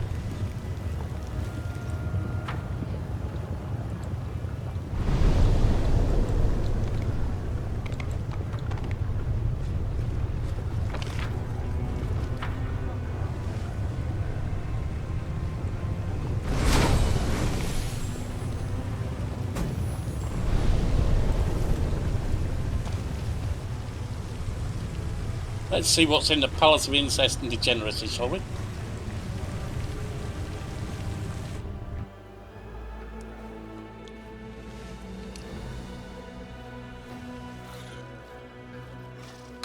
The Sinner. One of the succubi gives you a sharp smile. She scoops up another handful of gold and carefully tucks it away in her pockets. What do you want? I hope this Lee's bagger wasn't a friend of yours. Think carefully before you answer. Succubus nods towards a mauled corpse. Who are you and what are you doing here? The succubus glances at her companions and gives you a sly smile. We are the delightful and deadly succubi with 10,000 delights. I'm sure you've heard of us. And this is, or was, one of our clients. This horny pervert was enthusiastic in bed, but stingy with his purse. So stingy, in fact, the girls and I decided it would just be easier to kill him and take his money. The succubus pouts slightly, throwing his head to look at the demon's remains.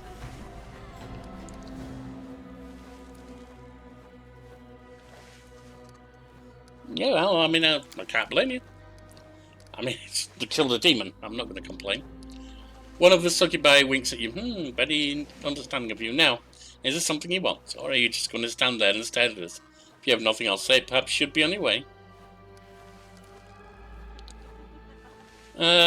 I'd like to hire you to entertain the champion of the arena. The succubus looks intrigued. She exchanges a glance with her friends, and there's a mischievous light in her eye. You've just seen the dead body of a former client, and you want someone to hire us. You must really like to take risks, or maybe you just really hate this champion of yours. Either way, we'll take the job as long as you pay 40,000 gold. I already paid for your mistress for your services. Succubus shrugs and responds in a petulant voice. You haven't paid us. If you made a deal with the mistress, then you should take it up with her. If you want something done, come running to us. Probably not going to work, that. Alright. Try, though. Stop trying to take advantage of me and it won't end well. With a gentle smile, the succubus replies softly. Are you trying to scare us, mortal? Oh, they're so adorable. Fine, here's your gold. The succubus' face lights up with the sweetest of smiles. Her voice becomes smooth and velvety. It's fortunate that we met, sweetie. We'll see you at the battle, Bliss. I promise that your champion will be overjoyed. See if there's anything here that's useful. There's some junk to sell. I can still fight. Why is he at death's door suddenly? What happened?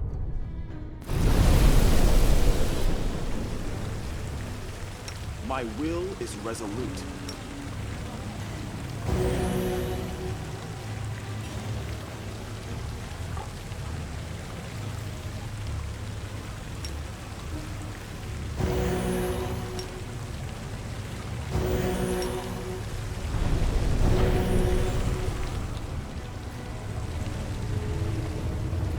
Alright, so that's hired entertain them.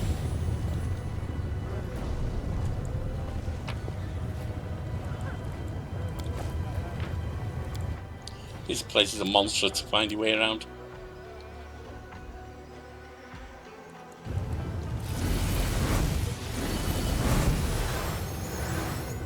They choose to stand against me?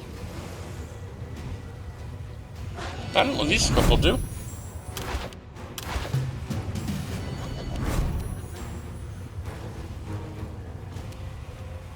Away, you rascal!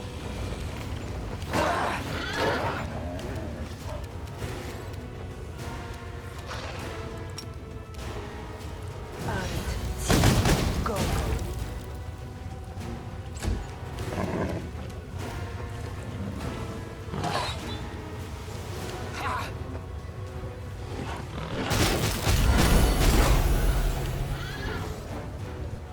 Oh, there's a whole bunch of them.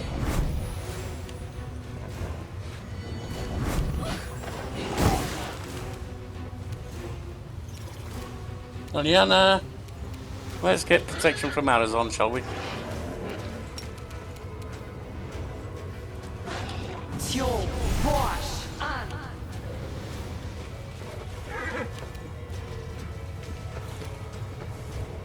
Into the fray!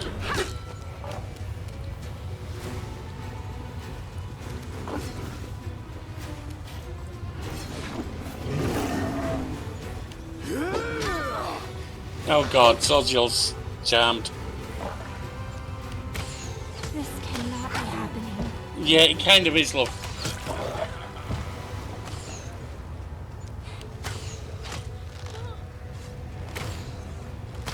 I shall not.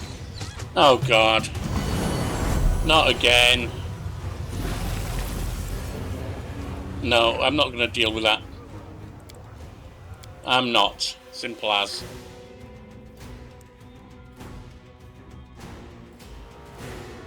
Now, where has it got me?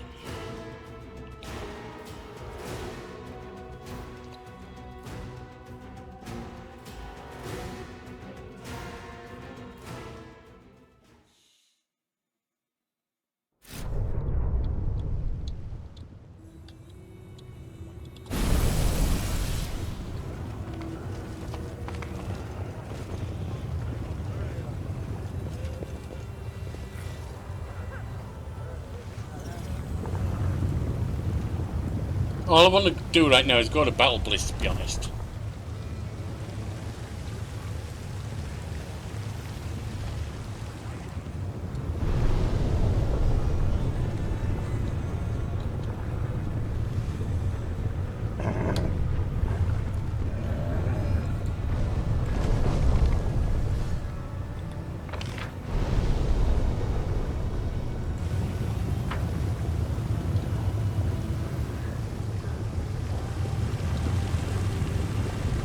We march ahead.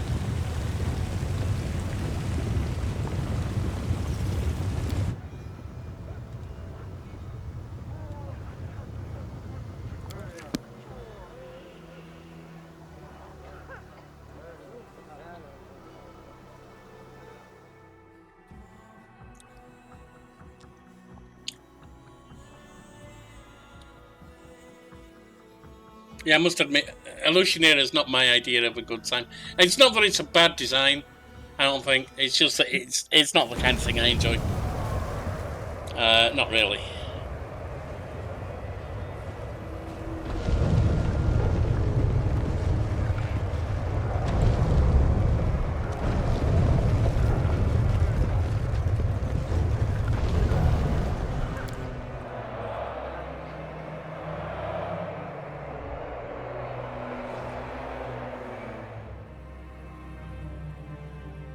Into the Battle Bliss.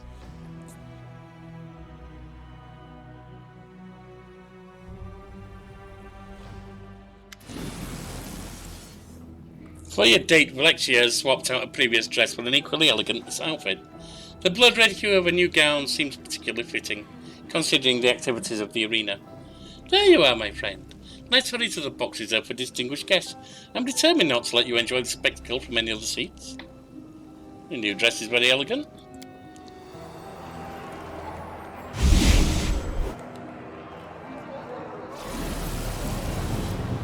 The demon blushes slightly and gives you a pleased smile. I am flattered that you notice such things, especially here in the arena, where there are so many other sights that capture your attention. Speaking of which, the fight is about to start.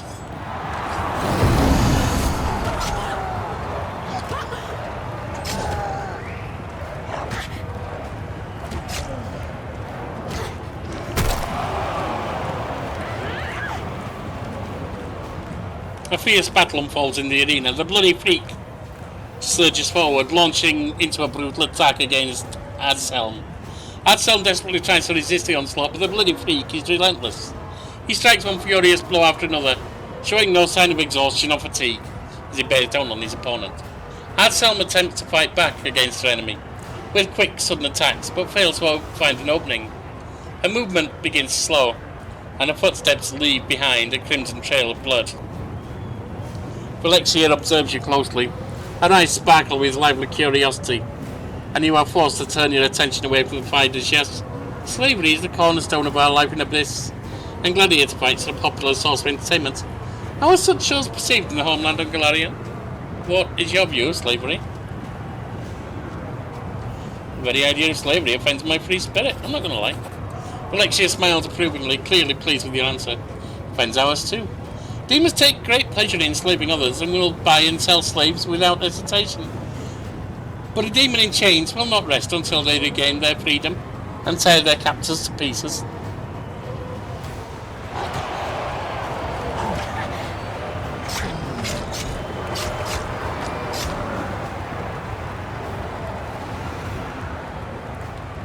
With a victorious growl, the bloody freak hurls himself recklessly at his rival, who appears to be exhausted from her wounds. However, Adselm is merely feigning weakness. She dodged at the last moment and strikes a resounding blow. Blood gushes from the demon's wounds, and his growl of rage gives way to a howl of desperation. Alexia glances disinterestedly at the arena, then returns her attention to you. She is clearly more interested in conversation than watching the fight. Nevertheless, even Galarians who are not enslaved are often forced to fight by those in authority. Yet they still charge into battle with as much zeal as those two gladiators down in the arena. So tell me, what gives them the motivation to fight? What do they hope to achieve?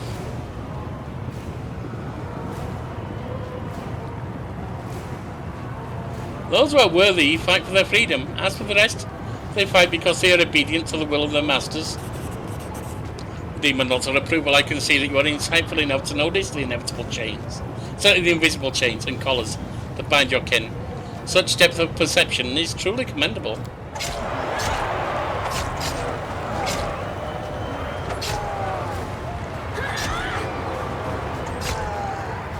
Adselm, no longer putting up a pretense of weakness, advanced against the bloody freak, dealing him several painful blows. Strikes with precision, drawing blood, but never delivering a fatal blow. The audience goes wild as Adselm toys with her opponent, and the smell of blood hangs heavy in the air. There is no doubt the merciless symphony of violence being played out in the arena will soon reach its deadly crescendo.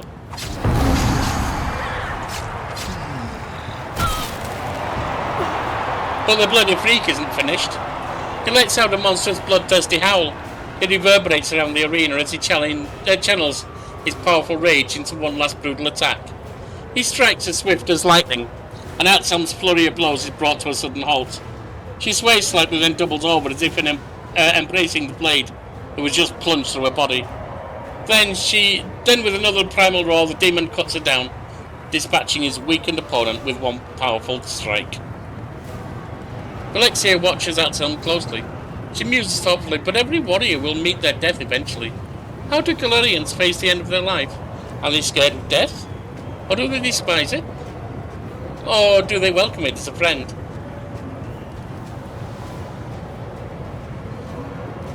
The memories of the deceased live on through their deeds. Alexia looks at you with newfound respect. Your words distinguish you from a multitude of fools who think only about themselves and give no thought to the future.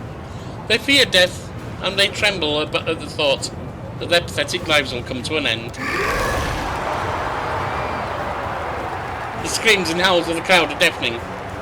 The bloody freak, oblivious to his numerous wounds, basks in the admiration of the audience. The arena master's voice rings out across the battle bliss. All hail the winner, hail the bloody freak.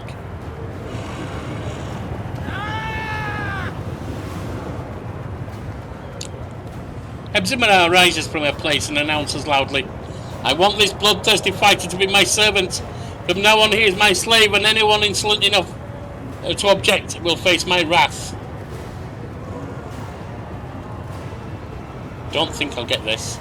Diplomacy? That might. Having a formidable bodyguard is quite the step. No, try this first. If you outbid Hepzibah for this gladiator, we'll wipe the smirk off her arrogant face. No. The demon listens to your suggestion with a knowing smile. Perhaps. I will teach that pathetic cow a lesson, but not today, and not in such a petty way. Having a formidable bodyguard is quite a status symbol in the Lotion era. Alexia frowns at you doubtfully. Why would I need a bodyguard? It would only make others think I am not powerful enough to protect myself. Rest assured, I am not Hepzibah. I do not need to surround myself with weak lackeys to feel safe. Do you want to outbid Hepzibah for the fierce gladiator? Alexia looks at the bloody freak doubtfully and then back at you. He's a formidable fighter, I'll give you that, but I doubt Hepzibah will forgive anyone who steals a prize from under her nose. Do you think it wise to antagonize her? Alexia looks at you cautiously, curiously, say nothing. The arena master bows low to Hepzibah, and the gladiator kneels before her.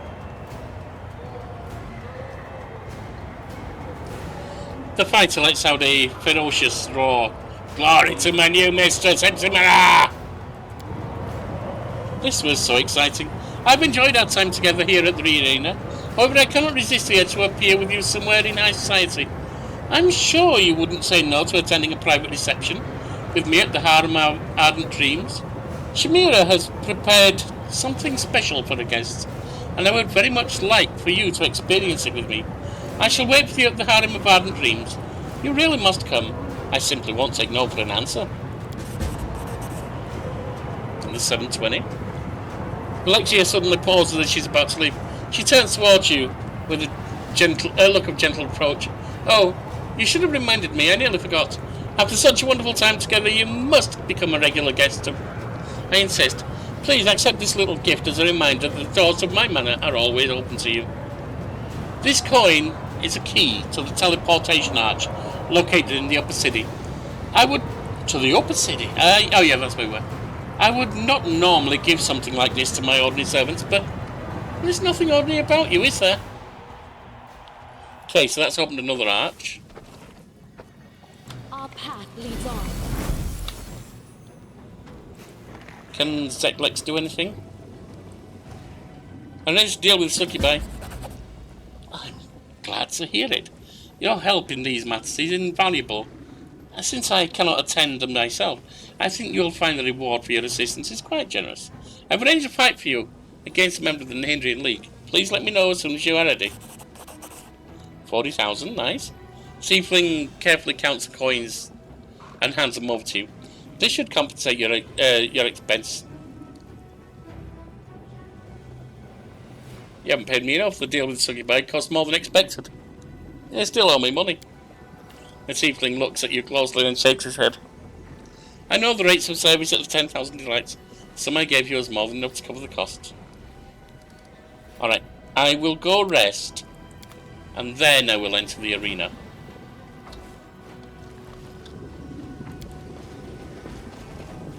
Or I should say rest, buff up, and then enter the arena. At least I've got a portal to the upper city now, so that's good.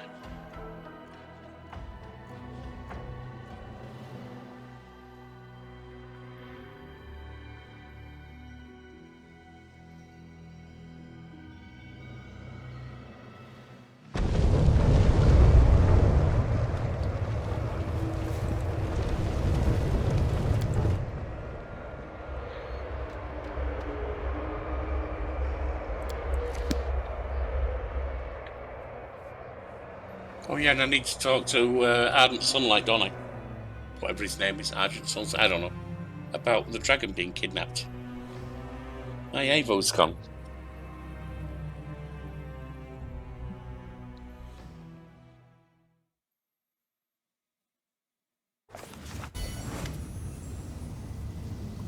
The human half of Lan's face looks decidedly pale. Life's a funny thing, isn't it? Find yourself in a new city and suddenly you bump into an old acquaintance.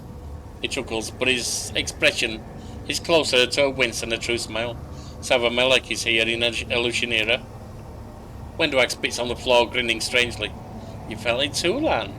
The bloodthirst, the soft whispers calling you to violence. Finally paying attention, are you? Lan looks puzzled. No. I don't hear any whispers or feel no bloodthirst. I see a healer. I think you're just insane. Lan and the Huntress glared at each other. How do you know he's an illusionaire? Savamelek was the one we fought at the end of the shield maze. Or the one who was there and then ran away. Lan offers a vague shrug without looking you in the eye. I feel it, you know? It's like a scent. You smell something unusual once in your life. You remember it forever. The feeling I had in the cave when Savamelek was turning the mongrels into beasts. It's back. Like some cloying, nasty stench that's clogging up my lungs. Like I fell into a latrine and can't swim. Assuming Savamelek is here, where should we look for him? Now that I don't know. But this thing, it seems to grow weaker and stronger as we move around. So if you put me in the scent, I'll lead you to him like a hound. Alright, we'll find Savamelek together, Lan. The right thing to do would be to just raise this whole city to the ground. But one demon's lair will do for a start.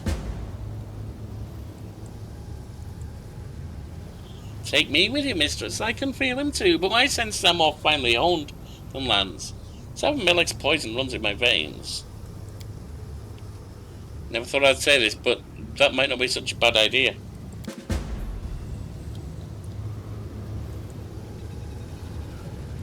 Yeah, but I will guide. I gave her the dragon thing and it doesn't seem to do well.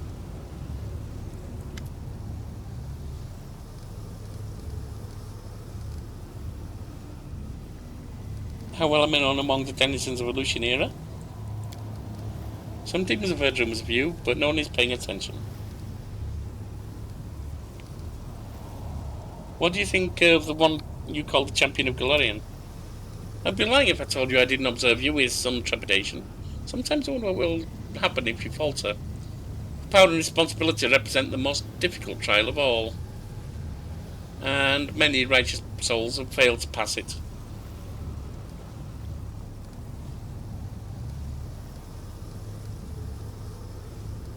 What's our next step? In Illusionera there is no one as powerful as Chimera, the right hand of Nocticula herself. It is she who rules the city, while her inscrutable mistress is away. As sad as it is for me to admit, we must try to gain her favour. Naga warned me about the danger that the closed portals pose. Before we move on, we need to take care of that. I am not well versed in such matters, but perhaps we should set a trap for the demons near the dormant gates, in case they attempt to activate those portals again.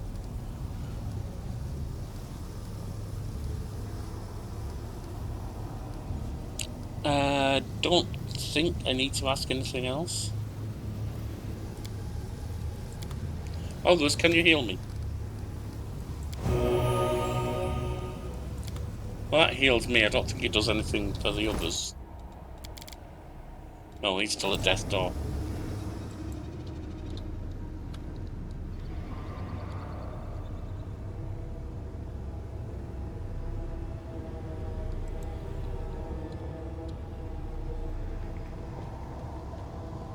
Without a doubt.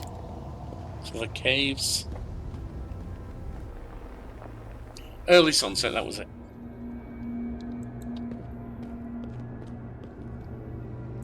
Forwards.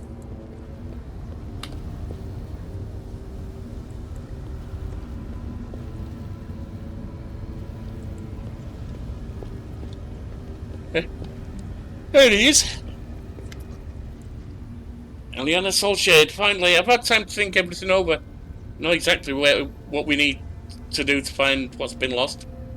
Though the situation is difficult beyond belief. When you lose something in a Illusionera, you rarely find it again. We do survival. First we need to find out under no circumstance should you conduct inquiries within the city, or otherwise draw attention to yourself. The kidnappers will know you by sight. No, I will have to conduct this search myself. Of course, I cannot appear in my true form in Illusionera. It would create... Early sunset chuckles. Excessive agitation among the demons. I'm skilled enough at transformation magic to disguise myself as an inhabitant of the abyss. How are you going to search? In the most simple and elegant manner. I will go to the flesh market disguised as a powerful demon and declare that I want to buy a dragon. Many threads of influence and information converge at the flesh market. Even if the denizens of that place know nothing about Evo's disappearance, they will stop at nothing to find out where he is.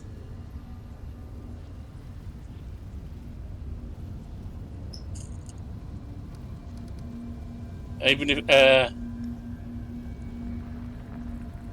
steal her away from the kidnappers and deliver her to a waiting buyer. May not even have to lift a finger.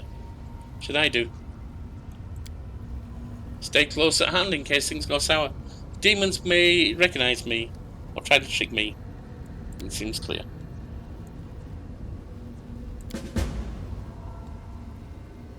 Arusha has been listening to the conversation with some excitement. Suddenly looks up. Without shifting gaze from early sunset, she quietly sings a song of Starward Gates. A very sweet song, child. Thank you, Master Early Sunset. Arusha smiles at him. My heart hurts because of Ivu, and I just wanted to express my concern in some way. Songs are good for this. Arusha waits another moment, glancing at you, and then falls silent.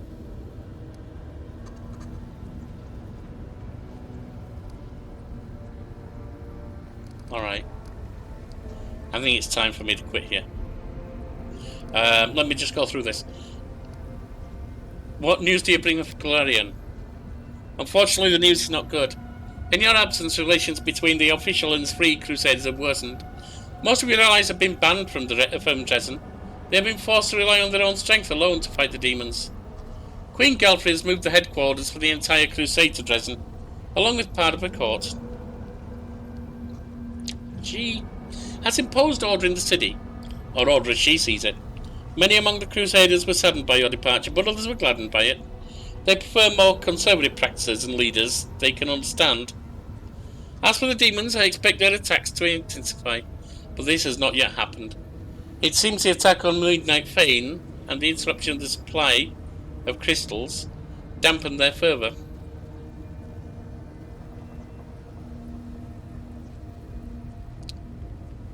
Why have I been kicked out of my place? I preferred it there. Demonic activity remains strong near the Threshold Fortress and the maiming of Ear's Rift, but it is always strong there.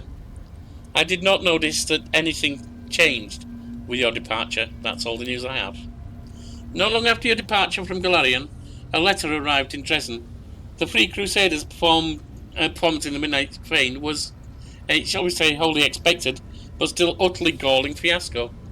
The letter is a consequence of that. It was written by a priestess from Nerosian by the name of Narita. I brought it with me for you to read. There is much wailing and lamentation within, but even that can be valuable to who'd thought. Do you know anything useful about Lucianera and its inhabitants? I know that every being capable of speech is capable of deception, and those who cannot speak deceive with silence. If you want more practical advice... Oh, this... I saw that from the orphanage. The young kids. I will. Do not simply follow the paths laid out for you. You must forge your own. In most places where guards bar your way, there will be a secret path, or a hidden teleportation route. The most natural method for a demon. It's rare for demons to rely on locks, as they prefer to kill themselves.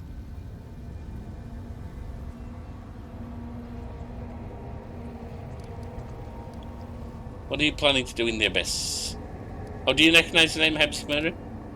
Spawn of Baphomet. Early Sunset's lip curls in undisguised contempt. She shares one trait with her disgusting father. She is a master at subverting expectations. Many consider Hebsmurder powerful, but also think her outspoken and narrow-minded, and she is happy to maintain this reputation. In fact, she is cunning and resourceful, and does not always act on impulse. Take care if you plan to move against her. Did you mean when he said Baphomet is a master of subverting expectations? Enemies should be treated with an open mind. Therefore, I cannot fail to acknowledge Baphomet's ingenuity. Do you know how his ascent began? He was the favourite plaything of Lamashtu, but he conceived a bold plan.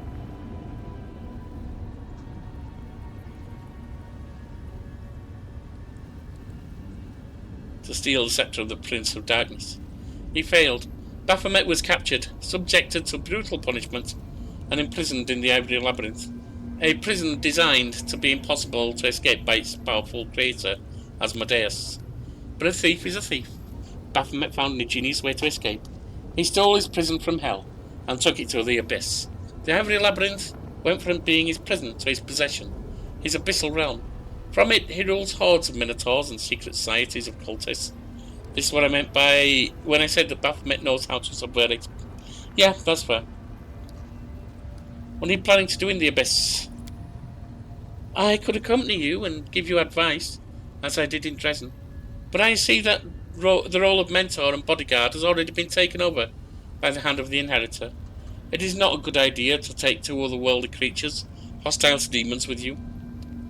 Even if I were disguised, the chances of attracting unnecessary attention would be doubled. I will stay and watch over the camp. If an emergency occurs, I will naturally intervene. But until then, I prefer to conceal my presence. Fair. Right.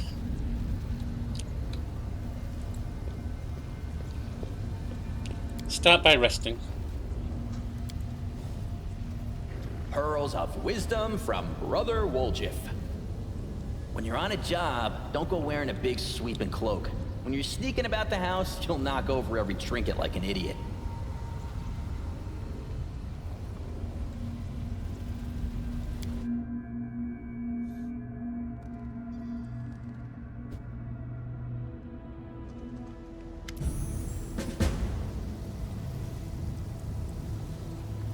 Listen, Sir Soziel. The cleric speaks quietly, yet with unusual resolve.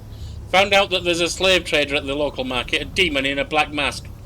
I might be grasping at straws here, but what if it's the same demon that kidnapped Trevor? Let's go there and ask him some questions. What are you going to do?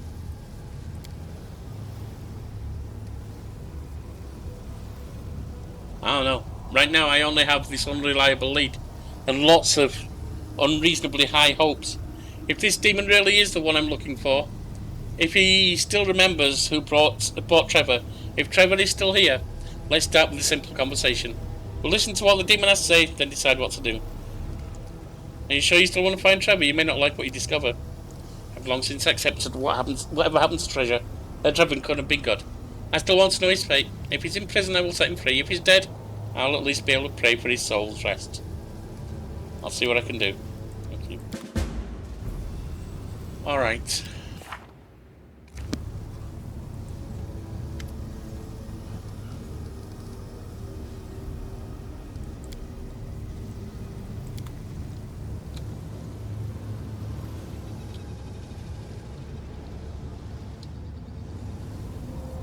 Now, where was We march ahead. How the hell did I do that? Something I didn't mean to.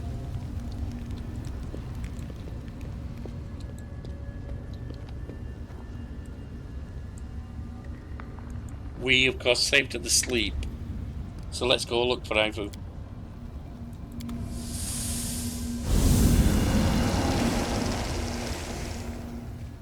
Well, how do I look? Your approach lacks creativity. You could pretend to be an attractive succubus or incubus. That would be extremely unwise. Most succubi, though certainly not all, are subjects of nocticula. An unknown succubus would raise questions. Much safer to portray a demon from another part of the abyss. Though the demon should be powerful enough that others would be too afraid to betray him. At least not immediately.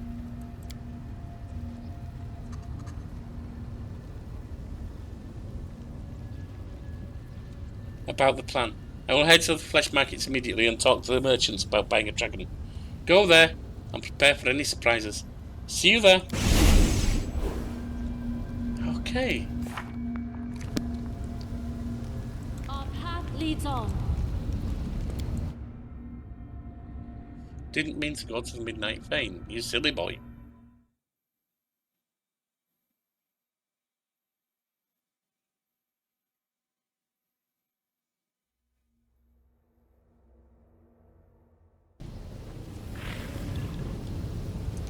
Right, back to the Nexus.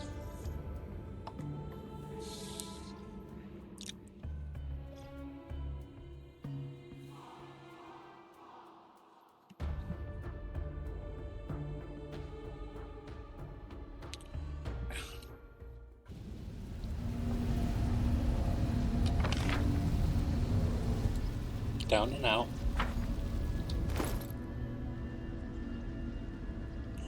Just on about 9,000 left. Okay, we're getting there.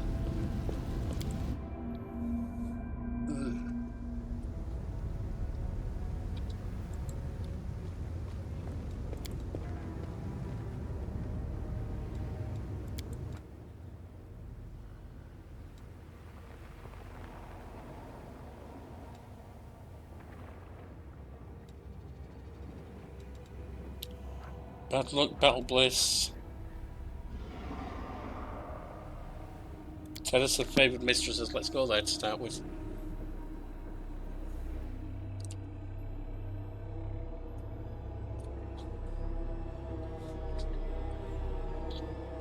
Are we on 14 or 15 at the moment? I don't recall. I think we're on 15, but I'm not sure. If so, we're near 16.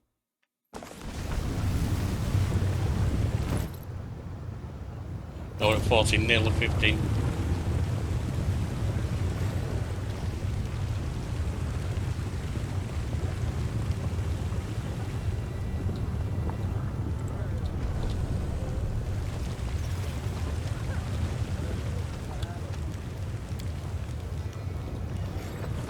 All right, we're gonna pause there and come back tomorrow.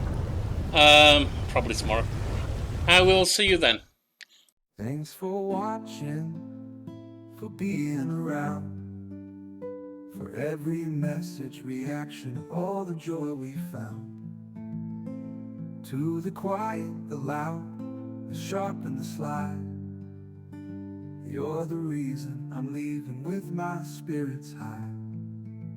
So hit like, leave a word or tap that sub. If you laugh, cry to mock my stuff. Every click helps the channel grow, lets me keep on with the show.